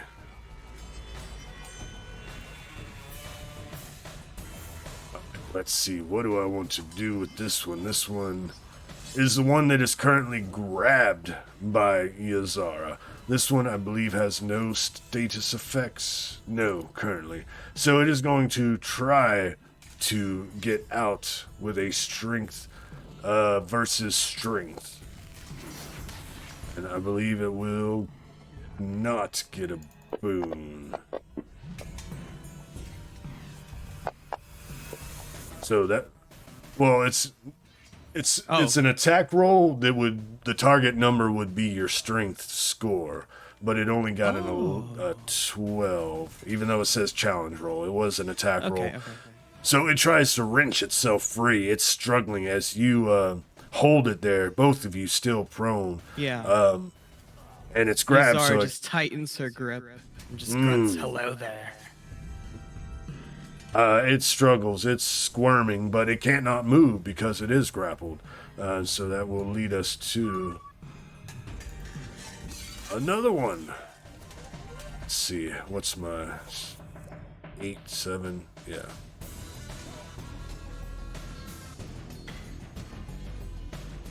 Do this one. And let me double check their speed real quick. Speed, 10. So this one can only fly. Here, 8, and then swoop up, 9, 10. And an unfortunate thing I have to inform you about is they have a special ability called swoop. So when they're flying and they attack, they do not trigger free attacks when they move out of range. So this one is swooping down and attacking both Gingko and Dwen in one fell swoop. And let me double check if this one has any status effects on it. This one is not the slowed one. No, that was number 5. So, let me target both of you. Boom, boom. Radiant Sword. Wow.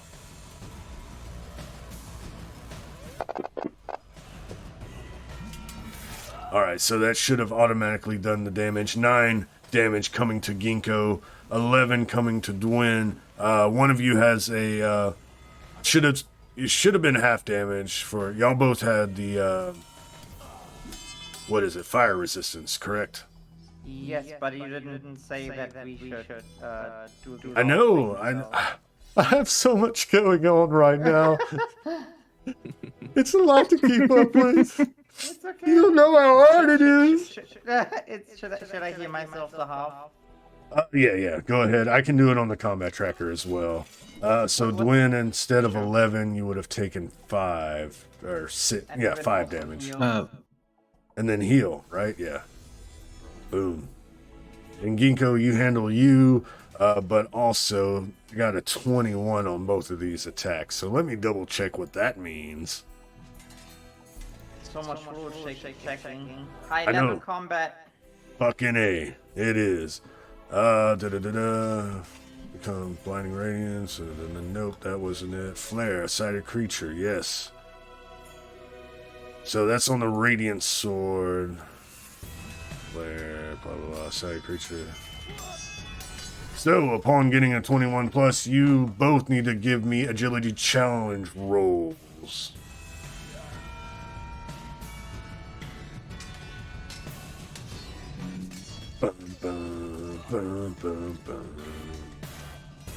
Gingko and Dwen, please give me agility challenge rolls.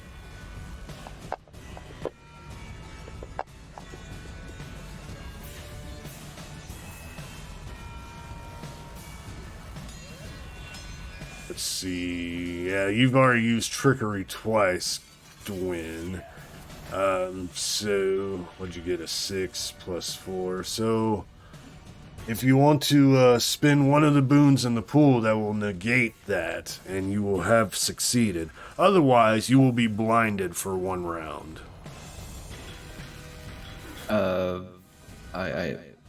What use one of the boons? Right. Okay. I guess. So Yeah, do another yeah. roll. I'm just giving you the heads up. No, it would cancel out that. It would cancel. Well, there, bam. So it's even cooler than before. The way you dodge out of this flare. I'm sorry. I'm out of it a minute. I'm sorry. It's all good. Don't worry. Don't worry. No apologies. I know it's fucking high level combat. I'm out of it right now. And then the slow one. Let's see what he can do. Double check what slow does. Speed is half. Cannot benefit increase from speed. So he only has a 5 movement. So he can get to you, but he wouldn't be able to swoop out of range. Probably going to come down on Yazara since you are, and he can get out of range of Yazara by 2 yards. He will swoop down, only make 1 attack, and since you are prone, he will get an extra boon on this. So a total of, let's see, horrifying, blinded. So yeah, this one is not under the impaired. Just slowed. Alright, so 1 attack. Sorry. Boom. Extra fucking boon. That is a 20. Barely. I did not have you targeted, but when you have time, My you AC know, is 19. this- It hit. we will go down to only 4 damage to Gingko. AC's 19, damn, just barely. But it didn't beat your thing by 5, so that means no flare. But you will, let me target you this time, take a total of... And you drank a potion, right? So let me heal you. Plus you, the seed of life already went off. Heal you to 7. There we are. Because of the fire resistance. Ah, okay. Now that was their turn. That was everybody's turns. It's the end of the round. Let's get some turrets. I probably should have added turrets to here. Let's see. I think I roll for the turrets because I have all like the damage and the roll here, so I think I just target 3 people and do it. Yeah, you can do that. Mm-hmm. I just put them on the combat tracker to remind me that they're there. I think you have to make it my turn again. All right. It's your turn. See if that works. Oh. Well, it ain't rolling for me, so... It's destroyed at the end of each turn. Each turret loads a fire of quarrels at the enemy within long range. For each turret, make an intelligence attack roll with 1 boon. Yeah. So that should... Hold on.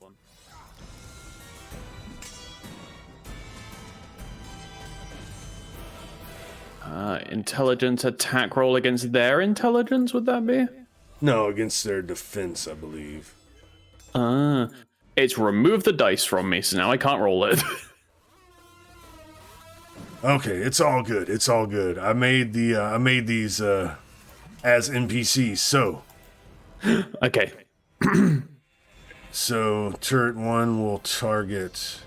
Which ones are you wanting to target? 1, 2, 4, and 5. 2, 4, and 5. Most excellent. All right. Target. 2.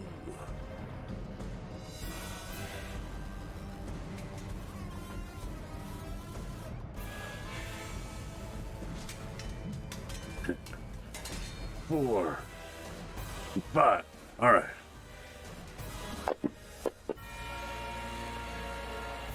Miss. All right. That one missed. Miss. You know what? You roll me some dice because I don't think it's fair with my shitty rolls. Oh. Just roll me some d20s. Let's see what your total is. There we go. And roll another one.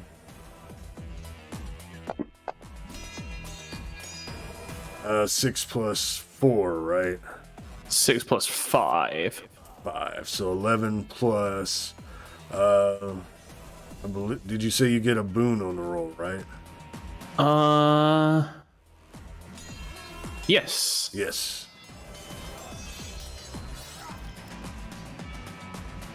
So yeah, with even with that number there, the total of yeah, that's a hit. So roll me another d20. That's gonna miss. 7. Yeah. Oh, roll your boon actually. 7. 11.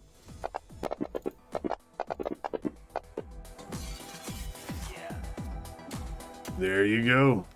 Blam, Breed. blam, blam. Blam, blam, blam. So at the end of the round, we see Nyx's turrets. Describe your turrets and how it looked when you cast this spell in preparation. Whenever I prepared for it, you just see me reach into like my scrap bag, basically putting together like what are they called? Like muzzles and things like that all together, just to make like these hastily put together looking like vague turrets, kind of like clanking and moving just very slightly. But when they fire, they just sort of like you notice that they fire off just sort of like random shit that we found along the way. So you see like pebbles and forks and other bits just like fly out of the end of the turret. Nice, nice. Yeah, so they go fire. Boom, boom, boom at the end of the round. One of the angels in the air gets a fork stuck in its eye socket as it stares down at this thing that just shot at it. And then we're going to be at the top of round 2.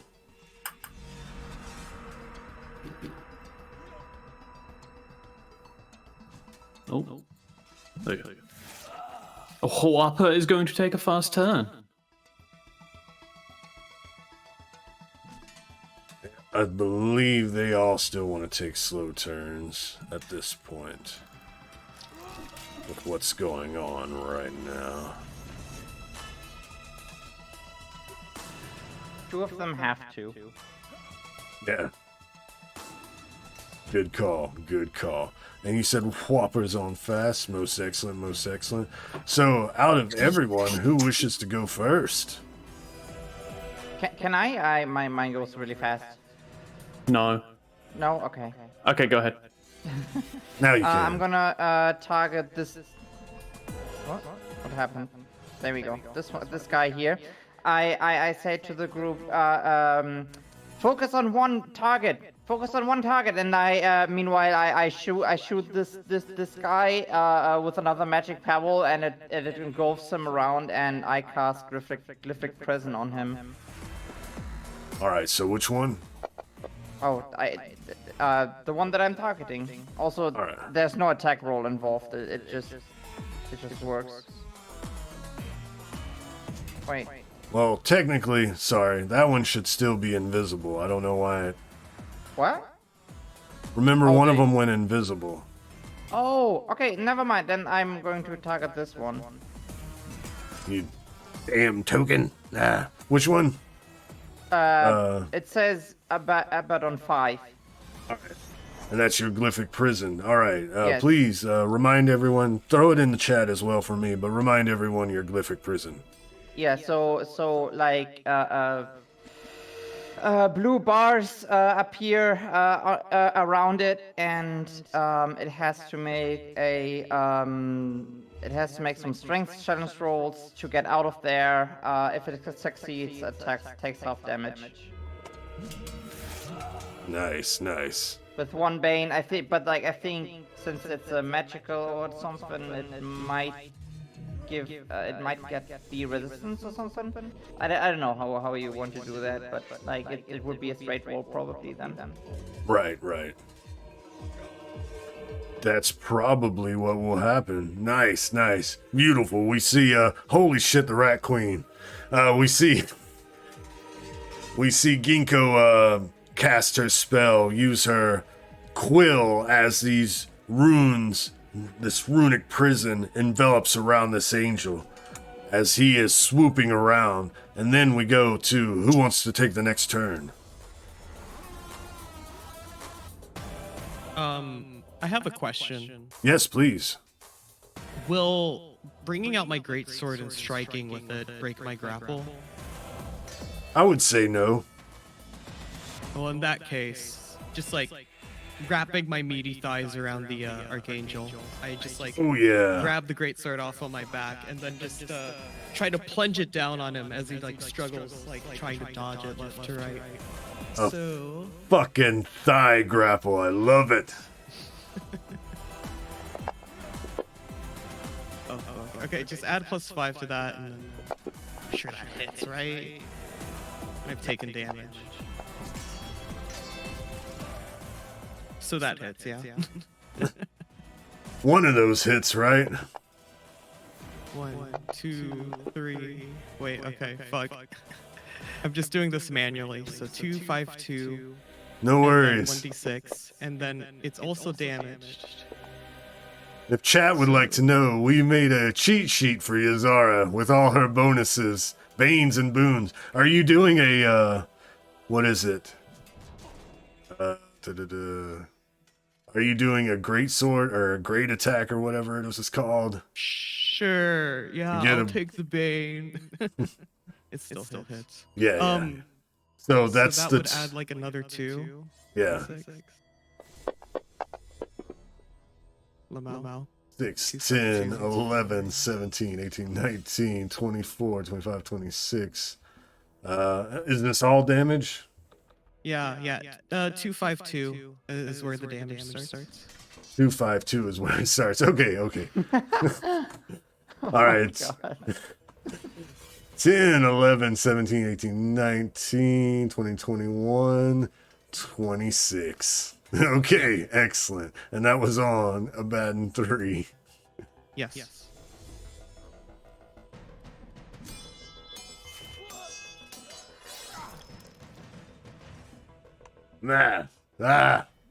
All right, most excellent. That was beautiful. I love it. The thigh grapple, bringing the great sword down. We see that as the camera spins around the combat.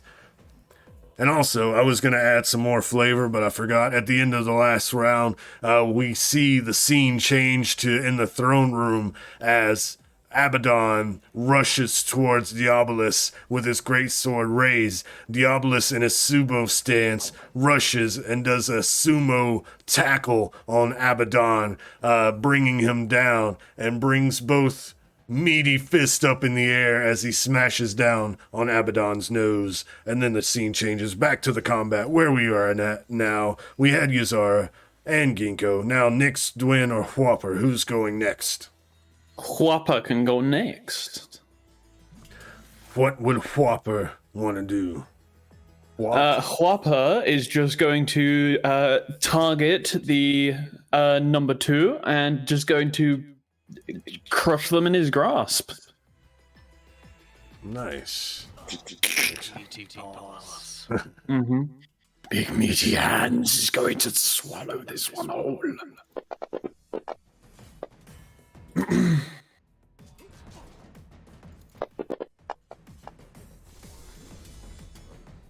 A mighty 4 damage as he's squeezing his meaty metal fist around this angel, not letting loose his grip. What would you like to do, Nyx or Dwen? I guess I go next. Yeah, go ahead. I'm gonna target the. Wait, can I target the angel? What's above me? I think he's on top of me. I remember how you said the Yes, angel fall. he is low enough that if you move like right here, you will be right under him and in range of an attack. Okay, I guess. Hey, do I have to go slow turn in for that, or? That is a most excellent question. I'm so glad you asked. Normally, but you can also charge, and normally you would get a bane for charging, but your singing rapier has a bonus that it negates the first bane of any attack roll, so it would cancel that out. So you could charge for free, basically. Oh, okay, I do that then, and I could word. That is a hit. Wasn't talking to him. Sorry. It's okay, but and look at that. You get to exploit opportunity. She's back at it. She's murdering again, everybody. What's that? Bruh. Wait, don't. Isn't there more damage? This is just a base thing. Yeah, I'm gonna make sure I target. Which number was that? Oh, I didn't mean to target yourself. That was 4. Okay, make sure I have you targeting number 4. There you go. So roll your damage was 2, and then you get 2 more die 6. Yeah.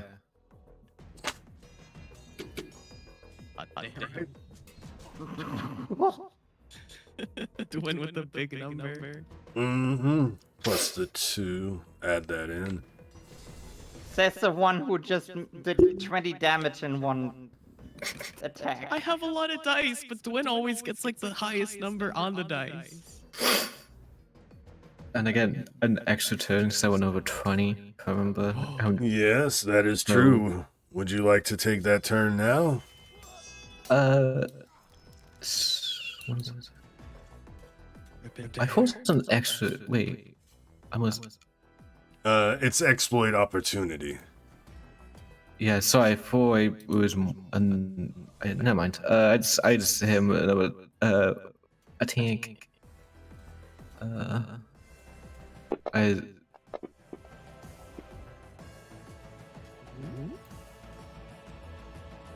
14 does hit.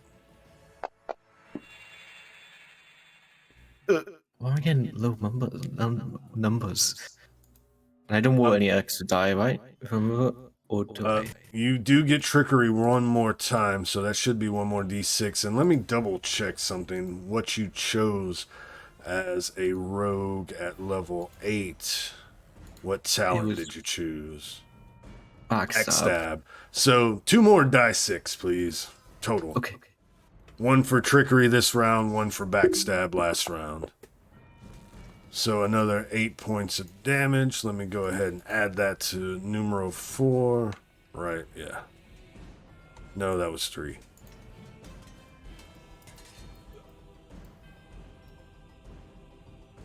No, it was 4. Another 8 points of damage. Excellent. It is injured. All right. That was all Dwen's turn. Nyx?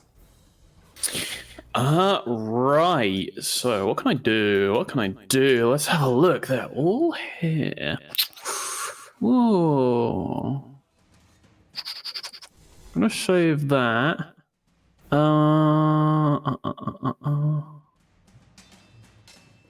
I'm gonna take this chance to just if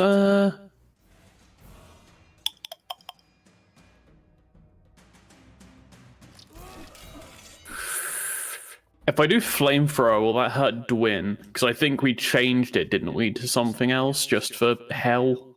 I don't remember. Yeah, Holy water I think. thrower. Yeah, so that won't hurt Dwen, will it? I don't know. You don't know how corrupt Dwen is. Well, if Dwen is corrupt, then it's there. Then it's there. I can. Oh wait, I can control the turrets. Oh, nice. Oh, okay. I don't know what the difference between that and Whopper is, but let's have a look. How do I get the? Okay.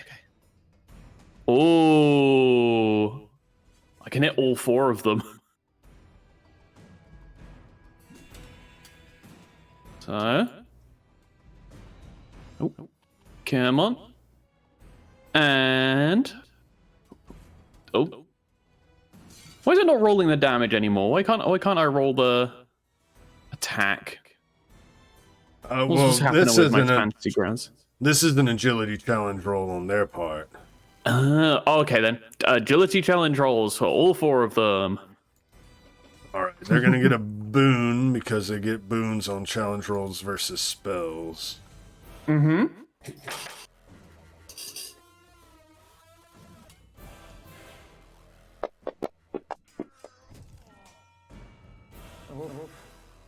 That was the one that... No, that one didn't even need to roll. That was the invisible one. Ha! Got him. Got it. Fail on number 2. Number 3. See if I can be faster. I can be faster. Faster. Stronger. Faster. Harder. Toyota. So, 2, 3, and 5 fail. Normally they would take half damage from this spell because it is part of a spell, but since you modified it to be holy water, they will take the full damage. Boom. Mamma mia. Number 4 only takes 6 damage because Dwyn's body blocked most of it. How dare you? Ooh, number 4, where's number 4? We beat. 2, 3, 4. Alright, so I need to add 6 health to that, or take away 6 damage, so... Bam! Done! Done. I believe that is all our players' turns, correct? Yes! Let's go with that. So? So, this one is going to appear when it takes an action. Can you see it now? We can't see it, but we can see it. Oh! Oh. Gingko, look out! So this is going to be a strength attack roll versus your strength, Gingko. With this my strength? Okay, yeah, that hits. My strength is not very good. It's going to grab you. Oh, okay. Let's see. And let's see, make sure he doesn't have any... this one is slowed, so its speed is half. So actually, that's all it does is get down there and grab you. It goes to take off, but it is unable to because it is slowed. It is the most slow grab. It kind of feather falls towards you with its arms open in an embrace. Not knowing... Sweet embrace. Yes, not knowing, you're like looking back and forth like, okay, you reach out to, and we see a scene, side angle as it slowly descends at an angle and slowly wraps you in an embrace. And that was its turn. It appears as it does that. Number 2 is still trying to get out of Whopper Jr.'s grip.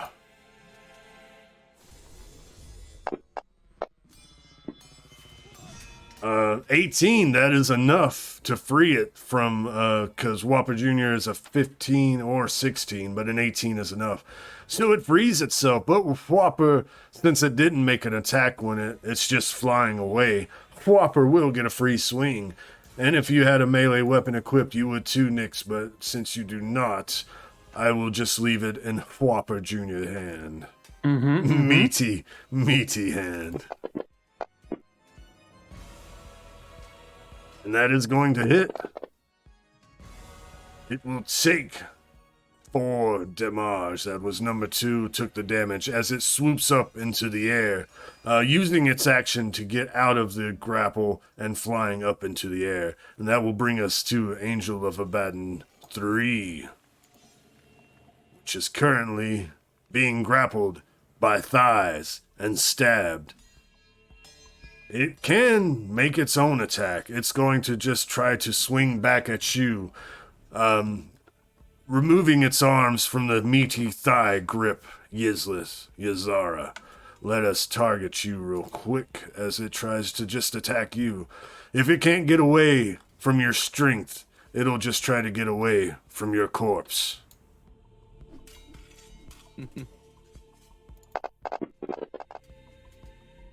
A 21. Ouch! 19 points of damage. But that is fire. So, let me reduce that.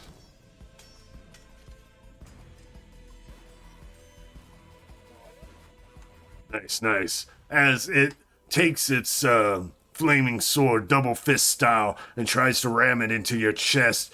You feel the burn as the heat from the sword slices into you, but the potion grants you this kind of a warmth as well, negating the radiating heat and making it seem like more of a uncomfortable burn as the sword strikes into you.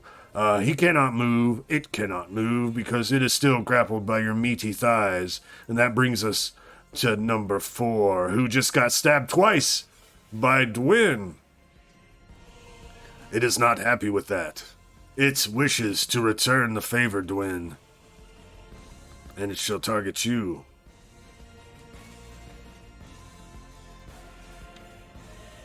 And it shall bring its flaming sword down upon you.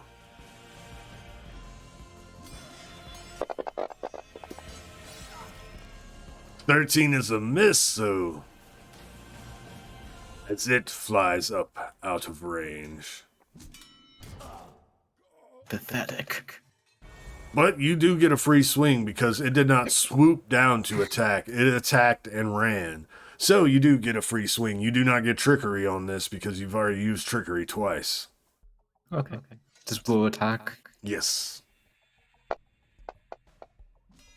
And it fucking hits.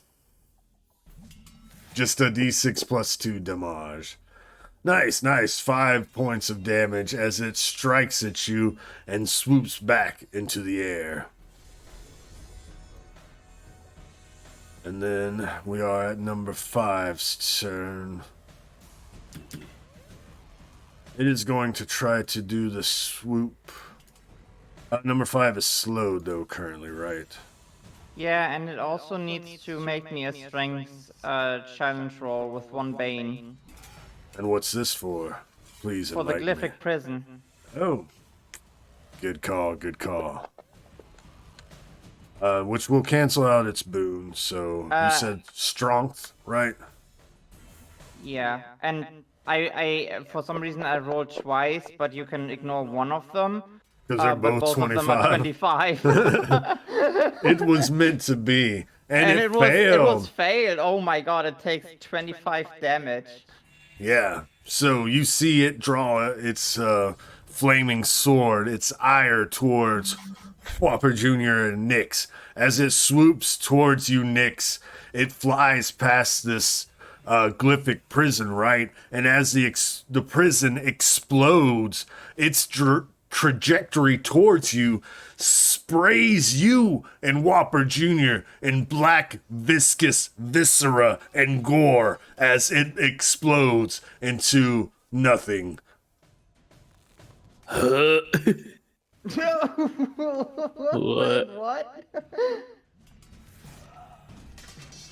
And there's a bloodstain hidden within this red room.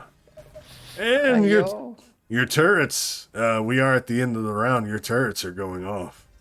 The turrets will be going for... let's take a look. They'll be going for 1, 2, and 4. I believe Yuzara's got 3 for sure. Is 1 visible now? Yeah. Yes. Okay. As soon as it grabbed you, like, oh yeah, it was invisible. So that whole scene with you reaching up for it, you just felt something coming. You knew there was an embrace coming, but it slowly came. The audience got to see it, but you, the player, did not. I'm moving these over for ease of viewing. You want me to take over the attack rolls, or you think it will do it right this time? I can't do any actions or anything, so you may do their roll. 19, 9, and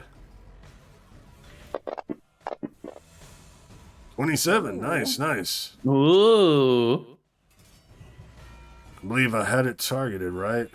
No target. No, I thought I had it. I thought they were all targeting. 2, 4, and... Right? No. And 1. I guess you're targeting 1 now. All right. So, new turret 3, do its damage. Nope, still doesn't have a target. Okay, I will do it manually. Fuck it, we're doing it live. Do it live. Do it live. So that one. Which one was that targeting? It was either 1, 2, or 4. Probably 1. I think that's the only one that doesn't have a target. There, it's targeted. Damage. Damage. Excellent. Alright, so let me double check. See who's alive. Everyone's still alive. Yes, everyone. It looks fucking alive. Hey, thanks, Wolf Sushi. Much appreciated. Much appreciated. So that was the end of round 2, but at the end of round 2, we switch back to Diabolus and Abaddon, as Abaddon on the ground after getting the hammer smashed fist face. He releases his grip on his great sword, and he just clocks Diablos in the jaw. Diablos rolling off from atop of him. Abaddon stands up, grabs Diablos by the horns, and tucks him into his crotch, and then does a pile driver as Diablos' head crashes into the floor. The whole palace shakes for a moment, and then we switch the scene back to round 3, and we go into fast and slow turns. Please choose. Quappa will be taking a slow turn.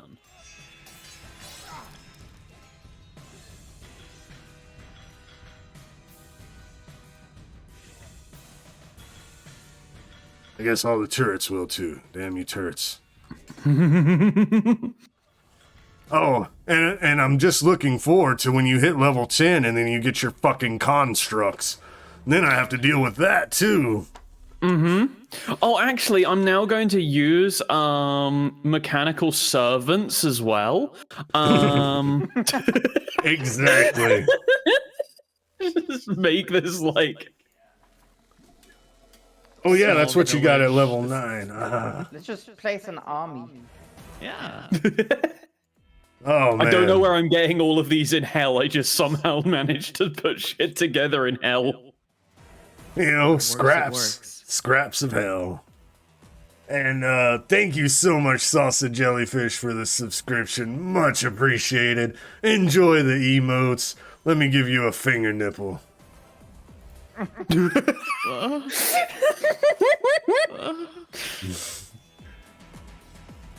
All right. So, I believe everyone has chosen their order, and that would mean that Dwen, Nyx, or Yazara, who wishes to go first? Me? Dwen! Me? Dwen has spoken. Yes. I want to cast a new spell. So I know I'm gonna cast Swine. I was wondering when you were gonna pull this out. I don't know. I was thinking about it. It makes sense. Could I? Oh, thing? There you go. Each target makes a strength challenge roll. On failure, it is transformed into a pig. So I think they make strength challenge rolls. Yes, they do. Up to 3 living creatures within So medium it's- range. So which 3 would you choose? And I checked. I think I could do autumn. So I want to do the two in the air. And which one is I picking? The third or second one? You one saw. by Gingko. Yeah, because that one just grabbed Gingko, and ostensibly, after grabbing the goblin, they will take to the air. Alright, so 4, 2, 4, and 1, 2, and 4 must make strength challenge rolls. Since it is a spell, they will get a boon. But, you know what? I'm going to cancel out all those boons, and I'm going to spend all the banes that I have received over the last 2 episodes to make all these, at least these rolls, straight rolls with no boons or banes. So 1, 2, and 4, strength challenge roll. Success.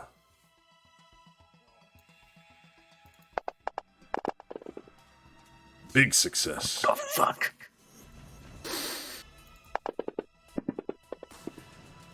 Why? This is so fucked. I don't want to turn people into pigs. This is so fucked. Well, that was only 3. I still have 5 more Banes. Would you like me to roll a Bane on that? At least number 10 or number 1. Let's go. Yes. Okay, that 10 is now an 8. So we see the one that has Gingko in an embrace. Gingko embracing it as well. Start to, do you mind if I take over, Dwen? Yeah.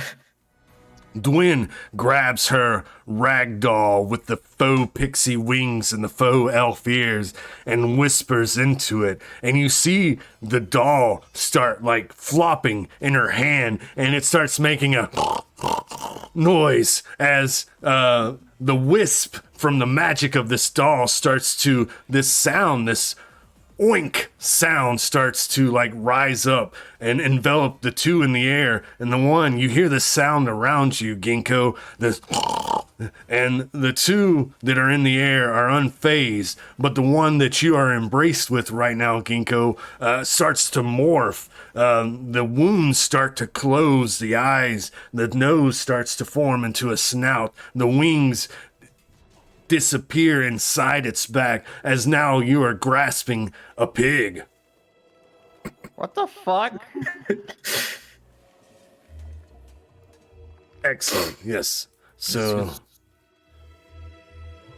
I will mark that Bane and make sure to remind me to use more Banes in the future. That so was... Oh, what is also it? it's frightened, and it must take fast turns. And it can it has to run away, like wash away to the safest route. I think it's the spell. Nice, nice. Honestly, you weren't really grappling. It was grappling you, Gingko. So once it Yeah. turns into a pig, you're holding it, you can drop it, it drops to the ground, and it has already chosen to take slow turns, but you know what? It's going to change it to fast turn. It But is this can't, one though. slowed? It's Yeah, this one's slowed. So yeah, excellent. Love it. Slow pig. All right, Nix, Yazara, The Gingko. most frightened, slow plague there ever existed. Oh, it's so beautiful. In hell.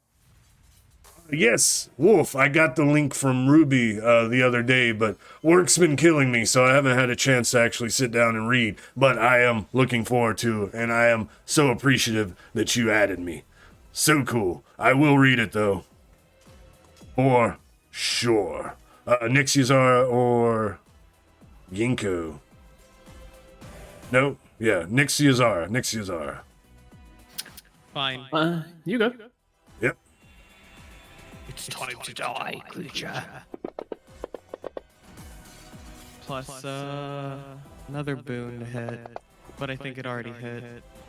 Yep. I mean, you could have been fishing for a 20 plus, but I mean, even then, you're good. Ish, fine. So everything under that is damage.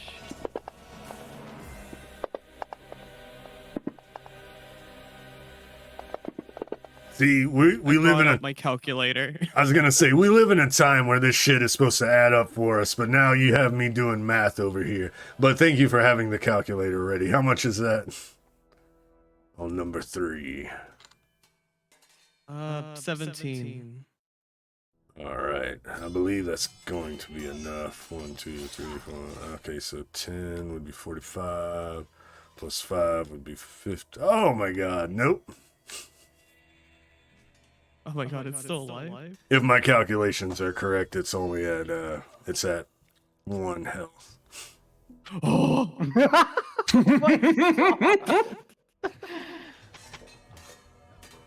So yeah, that was Ysara. Did you wish to? I'm sure you've stood up by now.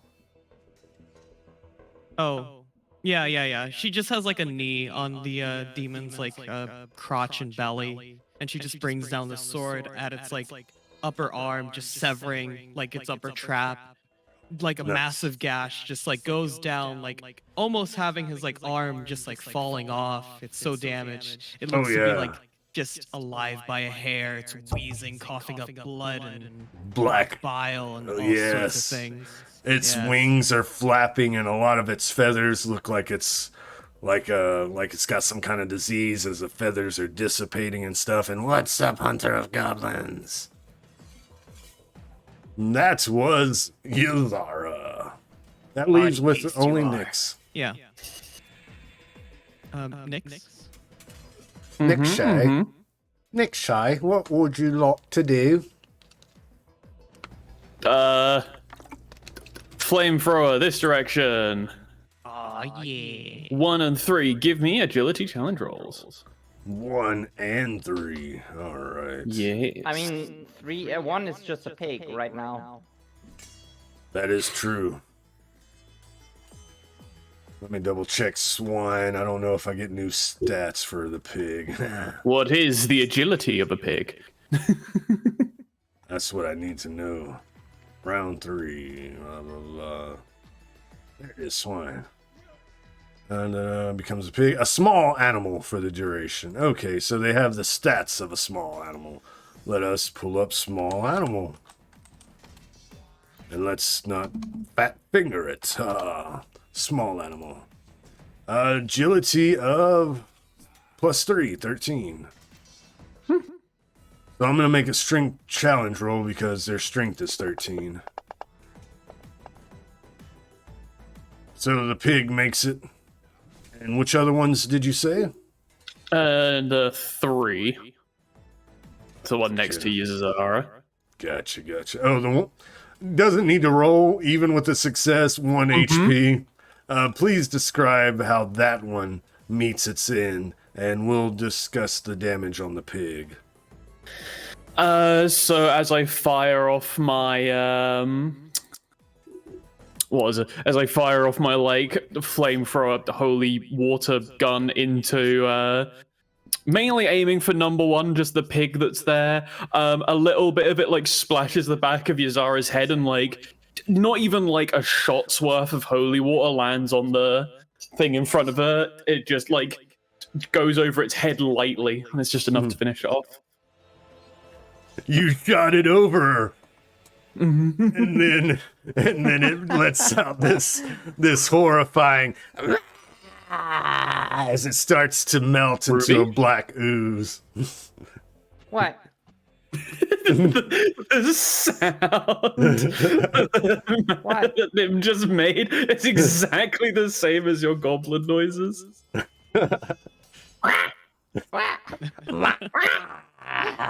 It's pretty damn close. Most excellent. Okay, so the swine. I need some damage for the swine. The swine shall take. Which one is that one? Number 1. So that one will take 3 damage. Say, 1, 2, 3.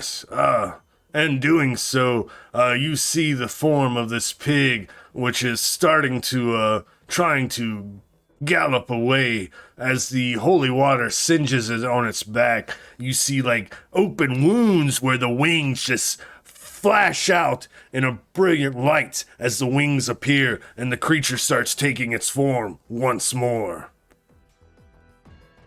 And that was all the fast turn, so we're at Gingko on slow or Whopper.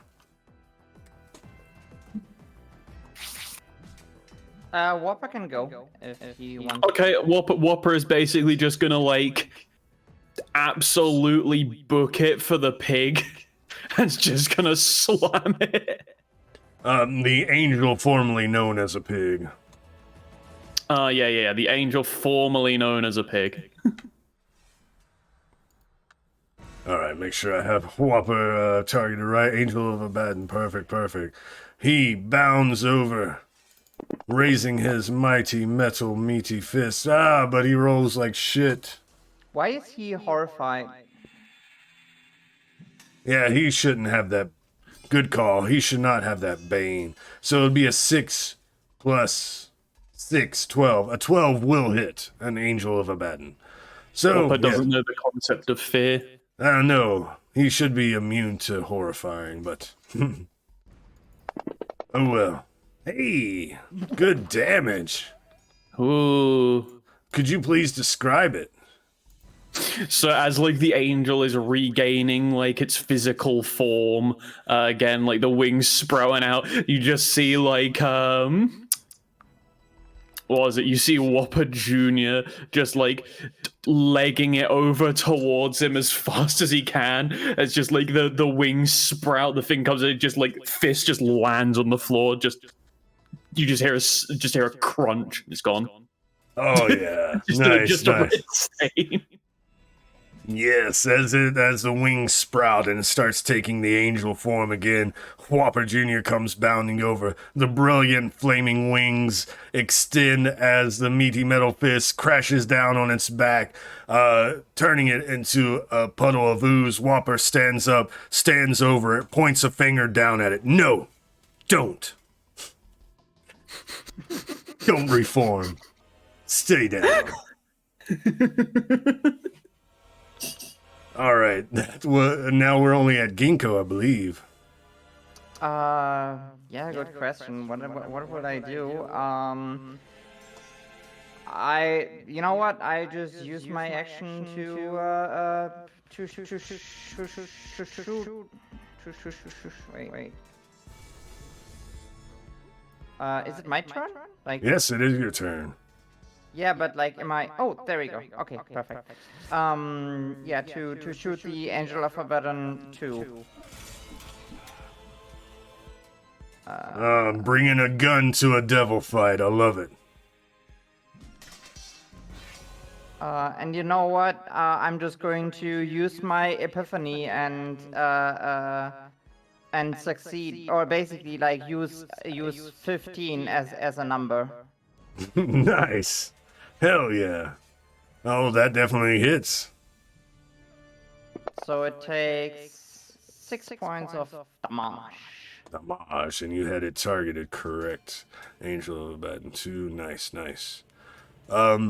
Please describe this epiphany as you take aim and fire. What does the scene look like? It's basically like that gif with the woman with all the mathematical things, and you see them like just all over Gingko, and just the try to triangulate the perfect shot, and then the bullet comes out, and you see like math everywhere. That is fucking that's what the audience sees. Yeah. In actuality, it's just a shot. Right. No, I fucking love it. That's fucking hilarious. That's so good. So good. All right, well, there are only 2 angels left, and they must fight for their master. So, let's see. And they know the most shit's been coming from this flamethrower here, so... Angel 2 is not slowed, so that should be... Was that 5? So they can swoop and get an attack on you, Nyx, as the other one, I think, has way too far. No, 7 and 3. So that one's going to swoop down at you as well. About right there. Alright, so 2 attacks are coming at you, Nyx, with the holy water flamethrower. And that's targeting Whopper Jr. as well, unfortunately. So the first one would have been a 10, which misses. Mm-hmm. Excellent. Make sure I only target you this time.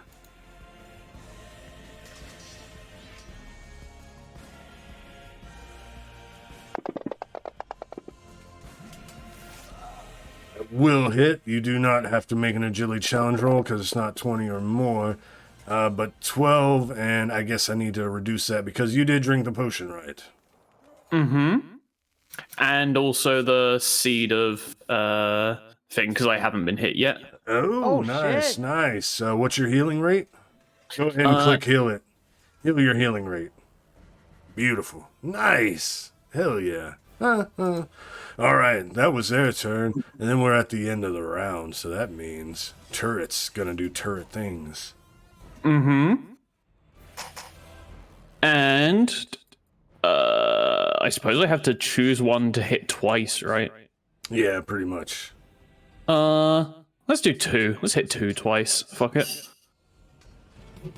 All right, let's see who's turret 3. Let's target 2 as well. Beautiful. All right, let's roll these attacks. Speed round.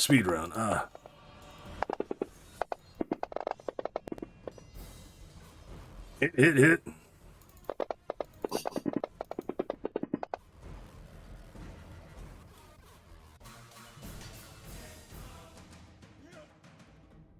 All right, so at the end of the round, we see Nyx's turrets. Two of them are facing towards one of the angels, and the other one shoots towards the other one. The quarrels fly out, two of them blasting the one in the angel as it swoops up from attacking Nyx. And we see the quarrels go through, and the angel just splatters against the wall in a viscous black ooze as the remains slide down the wall. The other one pierces the angel through the chest, though it still lives. And then at the end of the round, we see Diablos stand up after getting pile drivered from Abaddon. Abaddon stands up as well. They take a pose. They circle around each other for a moment.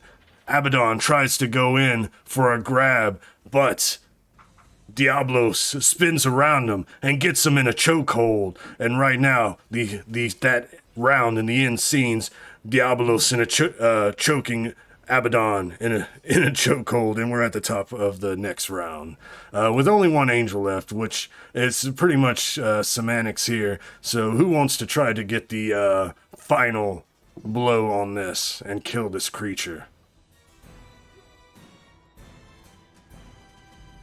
I would have to reload, so... You don't have a If I spell can- you wish to finish? Oh, what do you wish to do, Yazara? Oh, if I can drop my sword and like whip out my gun, then Yeah. I could give it a shot. Yeah. Oh, yeah. If you want to... It looks like it is flying down the hallway, trying to escape. Yes. You take out your... Oh, yeah. It's dead.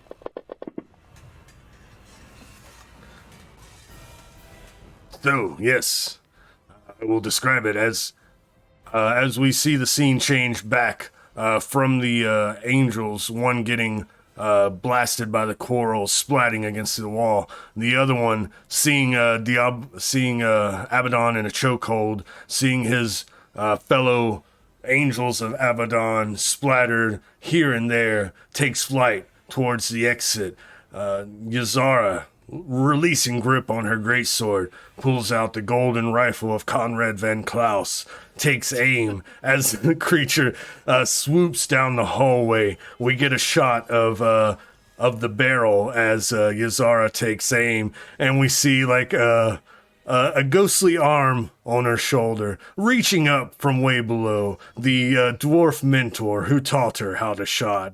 She takes a deep breath, and she takes aim and fires, and we see the head, a distant shot as the creature reaches near the end of the hallway. We just hear and see a pop as the head explodes and the creature drops into the pile of viscous ooze as the scene changes back to Abaddon and Diablos as Diablos takes Abaddon from the chokehold, reverses the grip into a choke slam grip as he raises Abaddon to the air in a slow choke slam, brings him down, and then takes his hoof and smashes in Abaddon's face, crushing it as he, too, dissolves into a pile of ooze. His great sword lays there, and I will stop combat and change the music. Whew, that was a lot of combat. Damn, I'm exhausted after that. We handled it pretty quick, though, like, in terms of real time. Right. Very True. Oh, it only took us 2 hours game time. Combat. Never change. All right, so now that the fighting has stopped, the devils facing each other in the war between Abaddon and Diablos get the feeling of their master dead, and a retreat is called as the angels try to escape as well. The last one getting its head popped by Yazara from Conrad Van Klaus's golden gun. And then the scene, we go to commercial, scene comes back. We are in the halls of Diabolus as he stands over Abaddon's dissolved puddle. Apologies for the interruption. Where were we?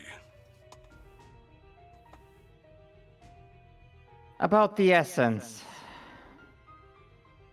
Ah, yes. You said you could use this. He takes like he's pulling something out of a pocket, right? But he just grabs and opens his hand, and the essence is there once more. This like a red wispy like magic, just kind of swirling there. He reaches it down towards you, Gingko, and holds his hand out. I take a step forward and I take a moment, look at the essence. Does it look anything familiar to me? No, it doesn't.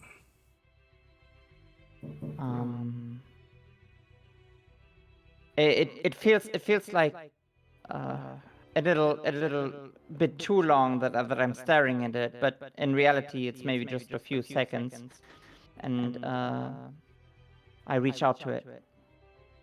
As you reach out to it, it envelops your hand for a moment, and you're holding it there like Diabolus was, and this rush of memories, not clear, not fully focused, but flashes of a previous life, of you, what Diabolus described that you told him about your time before, when the star came before, and this essence is reminding you of the time before you crafted that spell, when you were in the star. This is a piece of the star, or whatever entity is there, some kind of creation power.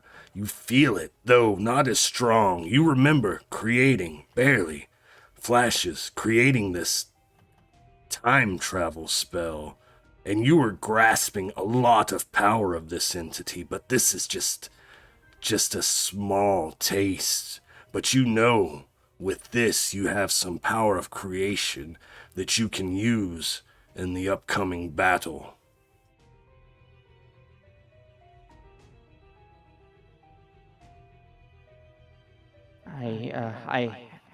I stand there just blankly staring at the where the essence used to be, and just say, oh god, I hope this is enough. Diabolus will step over to where Abaddon's sword, great sword of black iron, rests from the battle, and he kicks it towards Yazara. From what you told me, Goblin, of this creature, this barrier, I believe Abaddon's sword might help with that. I allowed him to keep this sword when he found it. I knew in the back of my mind that you would return. Though I had forgotten about you for so long, there was just something pulling me, knowing that you would return to me in this time. I had put that essence away when I took the throne of hell and built this lad in my own image, but it was always there in my palace, this pool in my mind. And when the star appeared and your patron gazed upon it, that's when the essence called forth to the star. I felt it calling the star, calling it down, down to earth, down to hell. And I knew then you would return.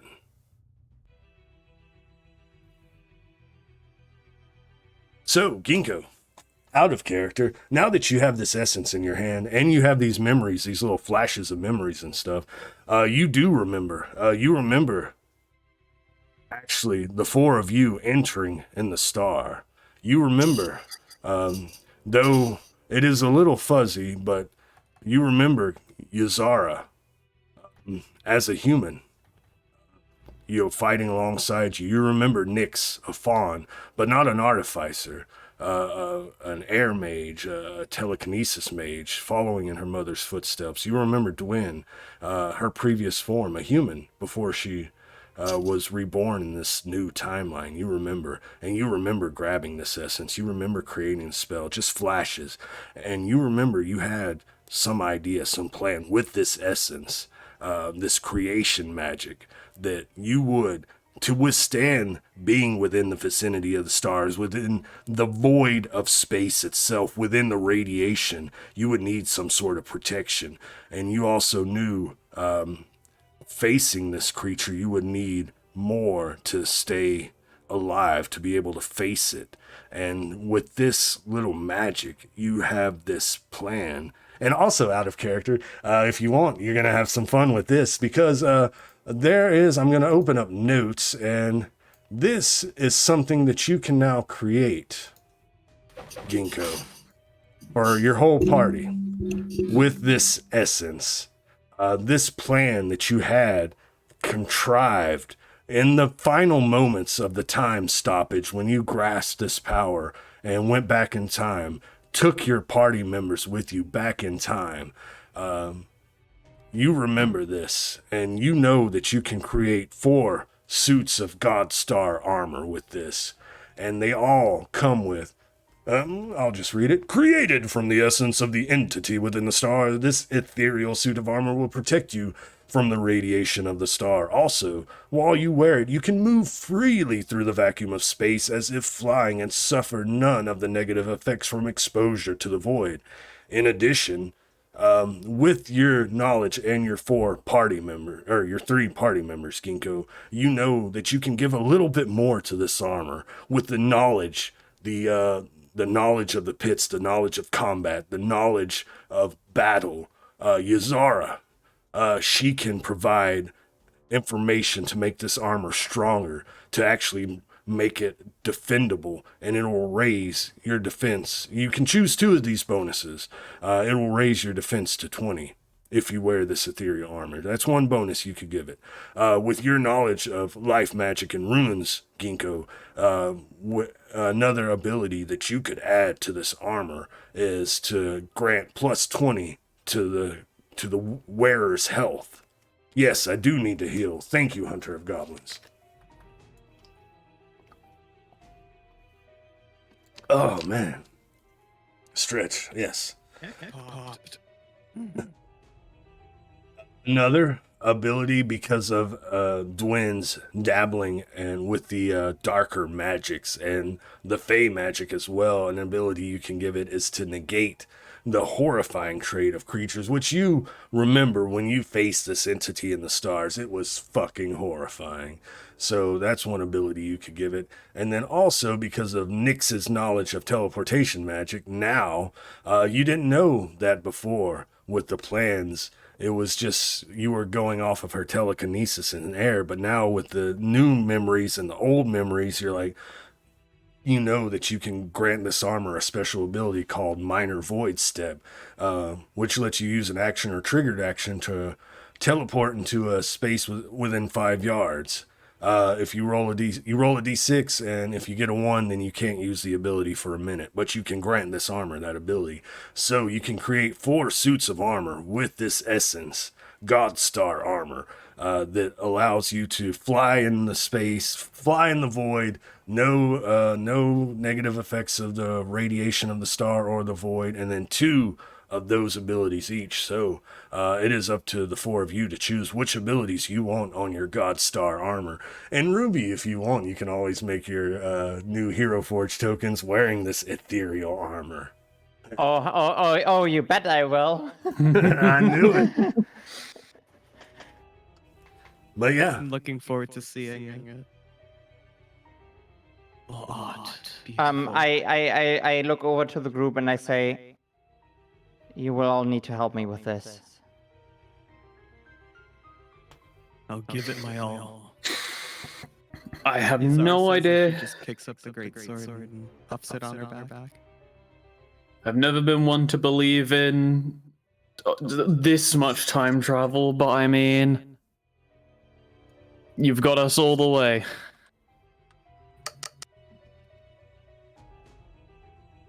Well, couldn't have done it without you.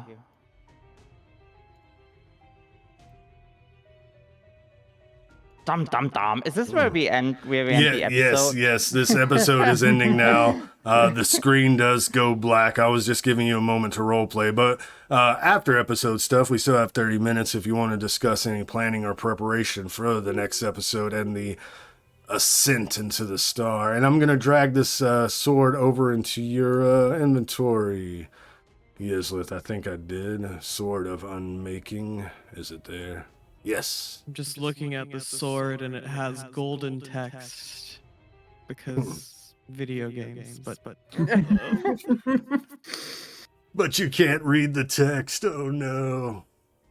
All right, I but like to yeah. imagine the golden rifle says like claws and like cursive on the side. And I just Oh, look at yeah. it in disgust. Anyways, Yeah, it also has his sigil of the perfume bottle with a heart. oh, But I'll change the music to something a little different. Yeah.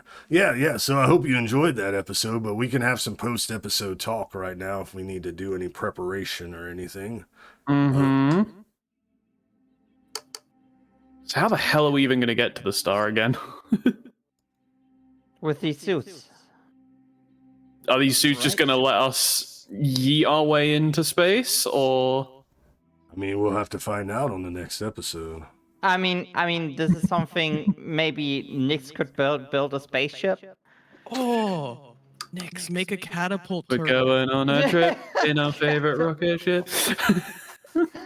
Yeah, please, tell me if you have plans on how you make it into the star. I would love to hear your ideas as well.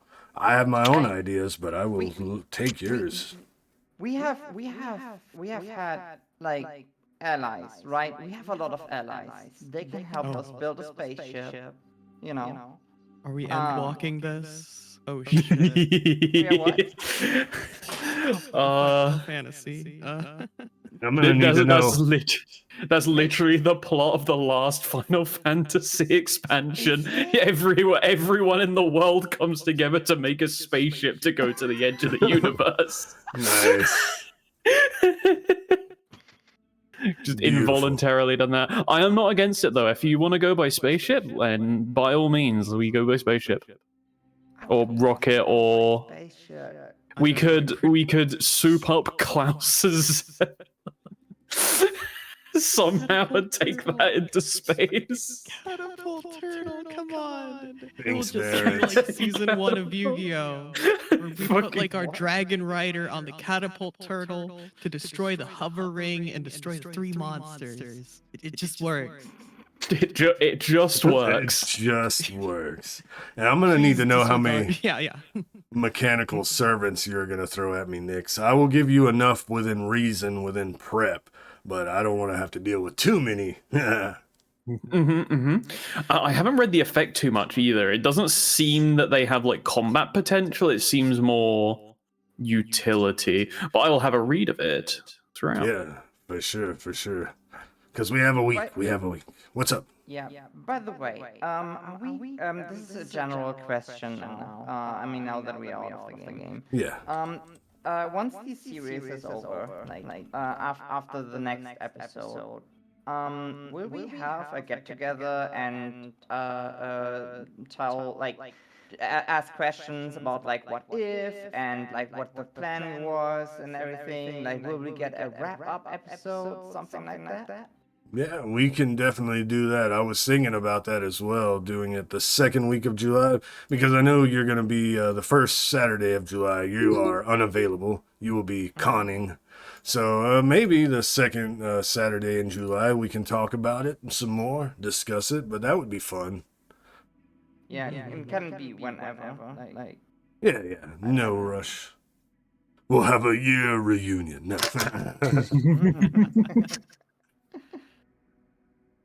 Oh, excellent. But yeah, that is the episode. You can start looking for raid targets, but definitely need to do a little chatting about what you want to do as far as getting to the star and whatnot.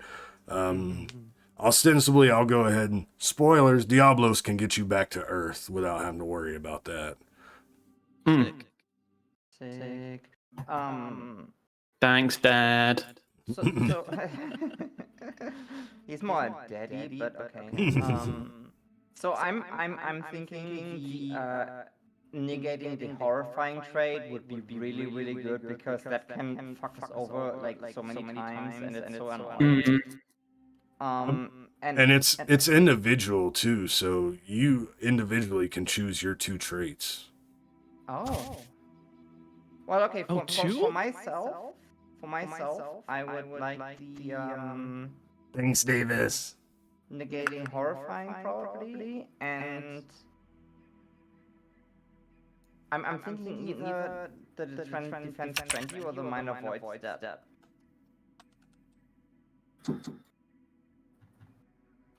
What do you guys want to have? Which 2 traits? Base AC of the armor.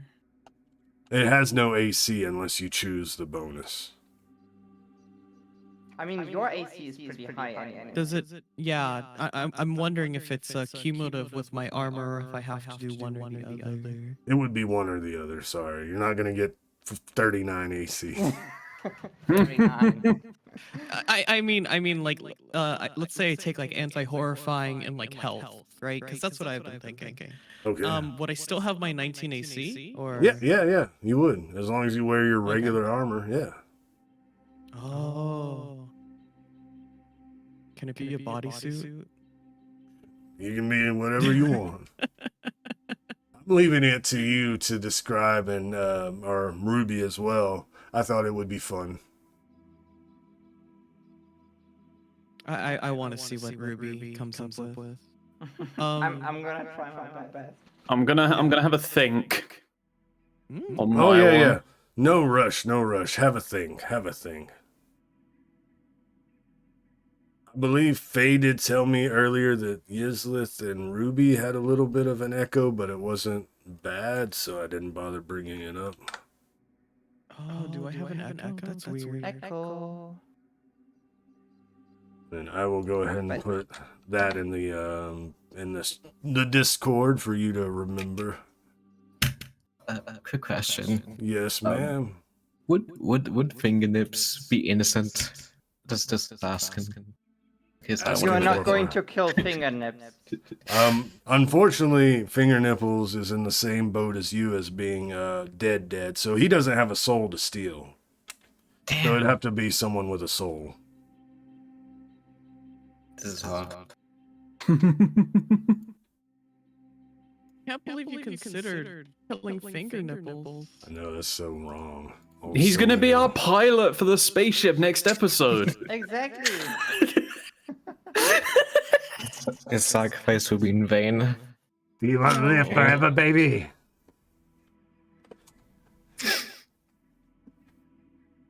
All right, cool.